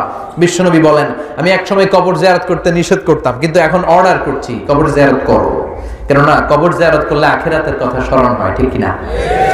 বাবাকে যেখানে রেখে আসলেন, বাবার কবরের সামনে গেলে আপনার মাথায় রিমাইন্ডার আসবে, হায় হায় আব্বারে রেখে গেলাম, 10 বছর হলো, বয়সের ভারে নুজ্জ হয়ে আমার কালো দাড়িও তো সাদা হয়ে যাচ্ছে, কবে না জানি আমার ছেলে আমারে কবরে রেখে যাবে। এই চিন্তাগুলো আছে না নাই? এজন্য কবর জিয়ারত করবেন, কিন্তু কবর জিয়ারতের নামে কবরে যে কিছু চাওয়া যাবে নাকি? কথা বলেন। কবরে পড়ে থাকা লোকটা আপনার কিছু করতে পারে? করতে পারে একজন, তিনি কে? মায়েরা বোনেরা যারা কথা শুনছেন, অনেক মায়েরা ছেলে হয় না, ছেলের জন্য মাজারে যায়, আছে না নাই? খাজা বাবার দরবারে মানত করে, আছে না নাই? বলে কেউ ফিরে না খালি হাতে, খাজার তোর দরবারেতে। ভুয়া কথা। কে বলছে খালি হাতে ফিরে না? অনেকে ওই দরবারে ঘড়ি নিয়ে যায়, ঘড়ি চুরি হয়, খালি হাতে ফিরে। বাটা জুতা, অ্যাপেক্সের জুতা পরে যায়, জুতা চুরি হয়, খালি পায়ে ফিরে, আছে না নাই? এই দুনিয়া একটা দরবার থেকে কেউ কোনোদিন খালি হাতে ফিরে না। দরবারটা কার দরবার? কেউ ফিরে না খালি হাতে, আল্লাহর তোর দরবারেতে। সবাই বলেন কেউ ফিরে না। এজন্য কবরে পড়ে থাকা ব্যক্তিটা কিচ্ছু করতে পারে? দুআফাত তালিব ওয়াল মাতলুব, যিনি চায় সেও দুর্বল, পড়ে থাকা ব্যক্তিটাও দুর্বল। আল মাইয়িতু ফিল কবর কাল গরিকু ফিল বাহর, সাঁতার না জানলে সাগরের মধ্যে পড়লে ব্যক্তিটা যেমন অসহায়, মরে গেলে কবরের ভেতর লোকটা তার চাইতেও বেশি অসহায়। সে আপনারে কি দেবে? আপনি না দিয়ে আসবেন, আপনি যাবেন, যে ওর মাগফিরাতের জন্য আল্লাহর কাছে দোয়া করবেন, সালাম দিবেন, আসসালামু আলাইকুম আহলা দিয়ার মিনাল মুমিনিন ওয়াল মুসলিমিন ওয়া ইন্না ইনশাআল্লাহু বিকুম লাহিকুন আনতুম লানা সালাফ নাহনু লাকুম তাবা ইয়ারহামিল্লাহুল মুস্তাখদিমিনা মিন্না ওয়াল মুস্তাখিরিন নাসআলুল্লাহ লানা ওয়া লাকুমুল আফিয়া। বিষ্ণুবী যে এই দোয়া করে আসতেন, বলতেন কবরবাসীদের উপর আল্লাহ শান্তি। আপনারা আগে গিয়েছেন, আমরা পরে আসব। আমি কবরের উপরে দাঁড়িয়ে আছি মানে এই না যে আমি আসবো না, আমিও আসতেছি। ডেস্টিনেশন ইজ সেম, গন্তব্য একটা। আপনি আগে গেছেন, আমি পরে। আল্লাহ যারা আছে যারা নাই সবার উপরে রহমত দেন। কবরস্থানে গেলে এই দোয়াটা করার দরকার আছে না নাই? কিন্তু কবরে যে চাওয়া যাবে নাকি? কথা কন। এখন কবর ব্যবসা বাংলাদেশে আছে না নাই? নামাজ নাই, রোজা নাই, মাথার মধ্যে জট পাকায়, লাল শালু গায়ে দেয়, আর নাম দিছে মারে ফত। নাম কি? আসলে ওদের জন্য লাগবে মায়ের পথ। জোরে কোন ঠিক কি না? দো দিল বান্দা কালমা চোর, না পায় শ্মশান না পায় ঘোর, দিন থাকিতে আয়রে পথে ছাইড়া দে ভণ্ডামি, ভণ্ডামি ভণ্ডামি ভণ্ডামি, ছাইড়া দে ভণ্ডামি। নামাজ কালাম পড়ে না, ইবলিশ শয়তানের নানা, আছে না নাই? নামাজ নাই, রোজা নাই, মাজারের খাদেম। গোসল করে না নাকি সারা বছর? আমি দেখি নাই, শুনেছি সারা বছর নাকি কোন পীর গোসল করে না, বছরে একবার করে, আবার ওই গোসলের পানি মুরিদরা সব খায় ফেলে। বরকত, এটা কি বরকত না গজব? নামাজ কালাম করে না, ইবলিশ শয়তানের নানা, ধর্মের একখান খুঁটি ধইরা কয়দিন করবা হয়রানি, ভণ্ডামি ভণ্ডামি ভণ্ডামি, ছাইড়া দে ভণ্ডামি। ঠিক না? এখনো সময় আছে, ভণ্ডামি ছেড়ে দে, মাজার পূজা ছেড়ে দে, কবর পূজা ছেড়ে দে, মসজিদে ঢুকে সেজদা দে, কবুল করে নিবে কে? বিষ্ণু বলতেন ইদা সাআলতা ফাসআলিল্লাহ ওয়া ইদা ইসতাআনতা ফাসতাইন বিল্লাহ। চাইতে মনে চায় আল্লাহর কাছে চাও, সাহায্যের দরকার চাইবা কার কাছে? আপনি বিদেশে যেতে চান, পাসপোর্ট দিয়ে রেখেছেন, ভিসা লাগে না, ব্যবস্থা করে দিবে কে? আপনি অসুস্থ, সুস্থ করবে কে? কেউ যেটা দেখে না দেখে কে? কেউ যেটা শোনে না শোনে কে? এই জন্য চাইবেন কার কাছে? রাজি আছেন? রাজি আছেন? এই জন্য আল্লাহ বললেন আল্লাহকুমুত তাকাসুরু হাত্তা যুরতুমুল মাকাবির কাল্লা সাউফা তা'লামুন সুম্মা কাল্লা সাউফা তা'লামুন। কাল্লা মানে নেভার। তুমি যে রং নিয়ে আসো এই রং আজীবন থাকবে না। কাল্লা, নেভার। তুমি যেটা ভাবছো ক্ষমতা তোরে বাঁচাবে, ক্ষমতা তোর কিচ্ছু করতে পারবে না। চিল্লায় এখন ঠিক কি না? তুমি যে ভাবছো তোমার সম্পদ তোমারে প্রোটেক্ট দিবে, বডিগার্ড তোরে বাঁচাবে, বডিগার্ড তোরে কিচ্ছু করতে পারে না। করতে পারে কে? এরকম অনেক হয়েছে, মন্ত্রীর চারপাশে বডিগার্ড, গুলি আইসা মন্ত্রীর কপাল ছিদ্র করছে, আছে না নাই? মন্ত্রী লাশ হয়ে পড়ে আছে, সবাই ধরছে বডিগার্ড, এই বেটা মাসে লাখ টাকা বেতন খাস, মন্ত্রী মূল্য কেমনে? বডিগার্ডকে আমি তো বডিগার্ড, আমি তো রুহু গার্ড না। রুহু পয়রা আছে, রুহু লয়ে যান, আছে না নাই? কথা বলে। এজন্য আল্লাহ বললেন কাল্লা, কখনো না, কখনো নয়, এই দিন না, আরো দিন আছে। কাল্লা, খবরদার, যেটা ভাবছো ওইটা না, হিসাব অনেক আছে। সাউফা তা'লামুন, সময় হলে টের পাবি। সুবহানাল্লাহ কহ। কাল্লা লাউ তা'লামুনা ইলমাল ইয়াকিন, কখনোই নয় যেমন তোমরা ভাবছো তেমন নয়, যখন তোমরা নিশ্চিত জ্ঞান অর্জন করতে পারবা, যেদিন তোমরা চলে যাবা ওই দিন অর্জন করতে পারবা ইলমুল ইয়াকিন, মানে যেটা আপনি সুনিশ্চিতভাবে জানেন। আপনি জানেন যে কবরে যেতে হয়, এটা ইলমুল ইয়াকিন। আবার একজনকে দেখলেন কবর দেয়া হচ্ছে, এটা আইনুল ইয়াকিন। একবার নিজে মরে যখন কবরে ঢুকবেন ওইটারে বলে হাক্কুল ইয়াকিন। চিল্লায় এখন ঠিক কিনা? সব টের পাবে একদিন, সব টের পাবে। লা তারাউন্নাল জাহিম, সেদিন দাউ দাউ করে জাহান্নামের আগুন জ্বলতে দেখবা। জাহান্নামের আগুন কি দুনিয়ার আগুনের মতো? কথা বলেন। আল্লাহ বলেন যারা দুনিয়া দুনিয়া করে, দুনিয়াকে প্রাধান্য দেয়, কিয়ামতের কঠিন দিন ওগুলারে আমি জাহিমের ভেতরে ঢুকাবো। ফাআম্মা মান তাগা ওয়া আসারাল হায়াতাদ দুনিয়া ফাইন্নাল জাহিমা হিয়াল মাওয়া, যারা দুনিয়া দুনিয়া করে, আব্দুদ দুনিয়া, দুনিয়ার গোলাম, দুনিয়া নিয়ে ব্যস্ত, আখিরাতকে বেমালুম ভুলে যায়, এগুলারে আমি জাহিম নামক দোজখে ঢোকাবো। আর জেনে রেখো দুজকের আগুন দুনিয়ার আগুনের মতো না, দুজকের আগুন হলো আল্লাহর আগুন। দুজকের আগুন কার আগুন? দুজকের আগুন রে আল্লাহ নাম দিয়েছে নারুল্লাহ। কি নাম? নারুল্লাহিল মুকাদা আল্লাতী তাত্তালিউ আলাল আফইদা। দুনিয়ার আগুন আঙ্গুলে লাগলে আঙ্গুল জ্বলে যায়, পায়ের মধ্যে লাগলে পা জ্বলে যায়, পিঠে লাগলে পিঠ জ্বলে যায়। আর জাহান্নামের আগুন দেহের যেই জায়গায় লাগুক না, আগে কলিজাটা পুড়ে ছাই হয়ে যাবে। আল্লাতী তাত্তালিউ আলাল আফইদা নারুকুম তুকিদুন জুজ মিন 70 জুজ মিন নারি জাহান্নাম। যে গ্যাসের চুলার আগুন দিয়ে রান্না করেন ওইটা কি জাহান্নামের আগুন? জাহান্নামের আগুনের 70 ভাগের 1 ভাগ। চিল্লায় বলেন আল্লাহু আকবার। এজন্য আল্লাহ বললেন লা তারাবুন্নাল জাহিম সুম্মা লা তারাবুন্নাহা আইনাল ইয়াকিন, সেদিন নিজ চোখে সব দেখবি আর টের পাবি। সুম্মা লা তুসআলুন্না ইয়াউমাইযিন আনিন নাঈম, আর সেদিন আমি আল্লাহ দুনিয়াতে তোরে যত নেয়ামত দিয়েছি পাই টু পাই সব হিসাব নিয়ে ছাড়বো। নেয়ামতের হিসাব নিবে কে? আল্লাহ। আপনি কি মনে করছেন এমনি ছেড়ে দিবে? কথা বলেন, কথা কর। প্রত্যেকটা নেয়ামতের ব্যাপারে জিজ্ঞেস করবে কে? আল্লাহ। 5টা নেয়ামতের প্রশ্নের উত্তর দেয়া ছাড়া কিয়ামতের দিন পা নাড়ানো যাবে না। আন হায়াতিহি ফিমা আফনা, জীবনটা কোন কাজে লাগিয়েছো? ওয়ান শাবাবিহি ফিমা আবলা, জীবনের মধ্যে যে যৌবন দিয়েছিলাম কোন কাজে লাগিয়েছো? ও আমার যুবক ভাইরা, তোমাদের এই সময়টা ইবাদতের সময়। কিয়ামতের কঠিন ময়দানে 7 শ্রেণীর ব্যক্তিকে রব্বুল আলামিন আরশের নিচে ছায়া দিবেন। এর মধ্যে এক শ্রেণীর হলো শাবুন নাশা ফি ইবাদাতিল্লাহ, এমন যুবক যারা আল্লাহর ইবাদতে চোখের পানি ছাড়ে, এমন যুবক যারা হিন্দি সিনেমা দেখে না, পর্নোগ্রাফি দেখে না, ইন্ডিয়ান নায়িকাদের কোমর দুলানো ডান্স তারা দেখে না, তাদের অন্তরে ভয় কার? আর জোরে কার? যাদের হৃদয়ে আছে আল্লাহর ভয় তারা কবু পথ ভুলে যায় না। আল্লাহর প্রেম ছাড়া এই দুনিয়ায় কারো কাছে কোনো কিছু চায় না। রাতের আধারে যারা সেজদাতে রয়, দু চোখের শ্রুতে নদী যেন বয়। রাতের আধারে যারা সেজদাতে রয়, দু চোখের শ্রুতে নদী যেন বয়।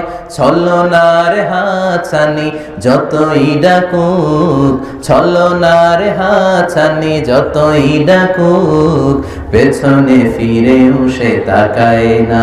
যাদের হৃদয়ে আছে আল্লাহর ভয় তারা কবু পথ ভুলে যায় না। আল্লাহর প্রেম ছাড়াই দুনিয়ায় কারো কাছে কোনো কিছু চায় না। ঠিক কি না?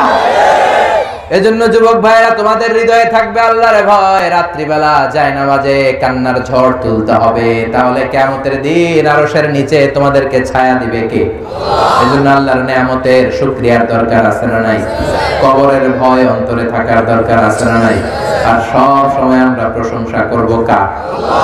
দুনিয়ার জন্য পাগল না হয়ে আখিরাতের সামান গড়ার দরকার আছে না নাই? এজন্য এই সূরার কেন্দ্রীয় সাবজেক্ট ম্যাটার হচ্ছে, সেন্ট্রাল থিম হচ্ছে we have to go back to our Lord. এই দুনিয়া থাকার জায়গা না, আমাদের সবাইকে একদিন চলে যেতে হবে, ঠিক কিনা?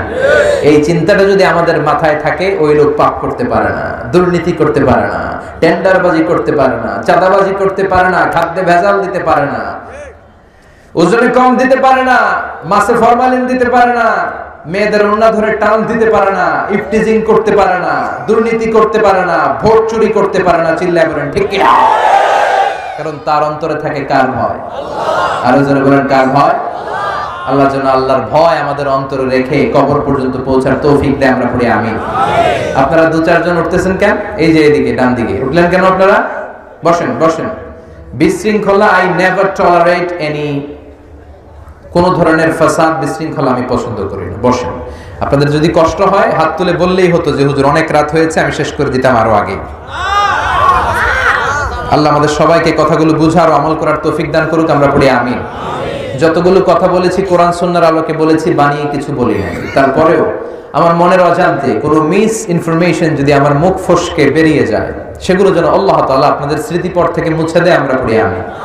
সত্য, সুন্দর, কল্যাণকর, হকের পক্ষে যা বলেছি তার সবটুকুন আল্লাহ তাআলা প্রথমে আমাকে আমলের তৌফিক দান করুক, আপনাদেরকে আমলের তৌফিক দান করুক, আমরা পড়ি আমিন।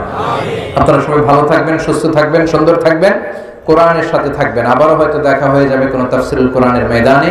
সুবহানাকাল্লাহুম্মা ওয়া বিহামদিকা আশহাদু আল্লা ইলাহা ইল্লা আনতা আস্তাগফিরুকা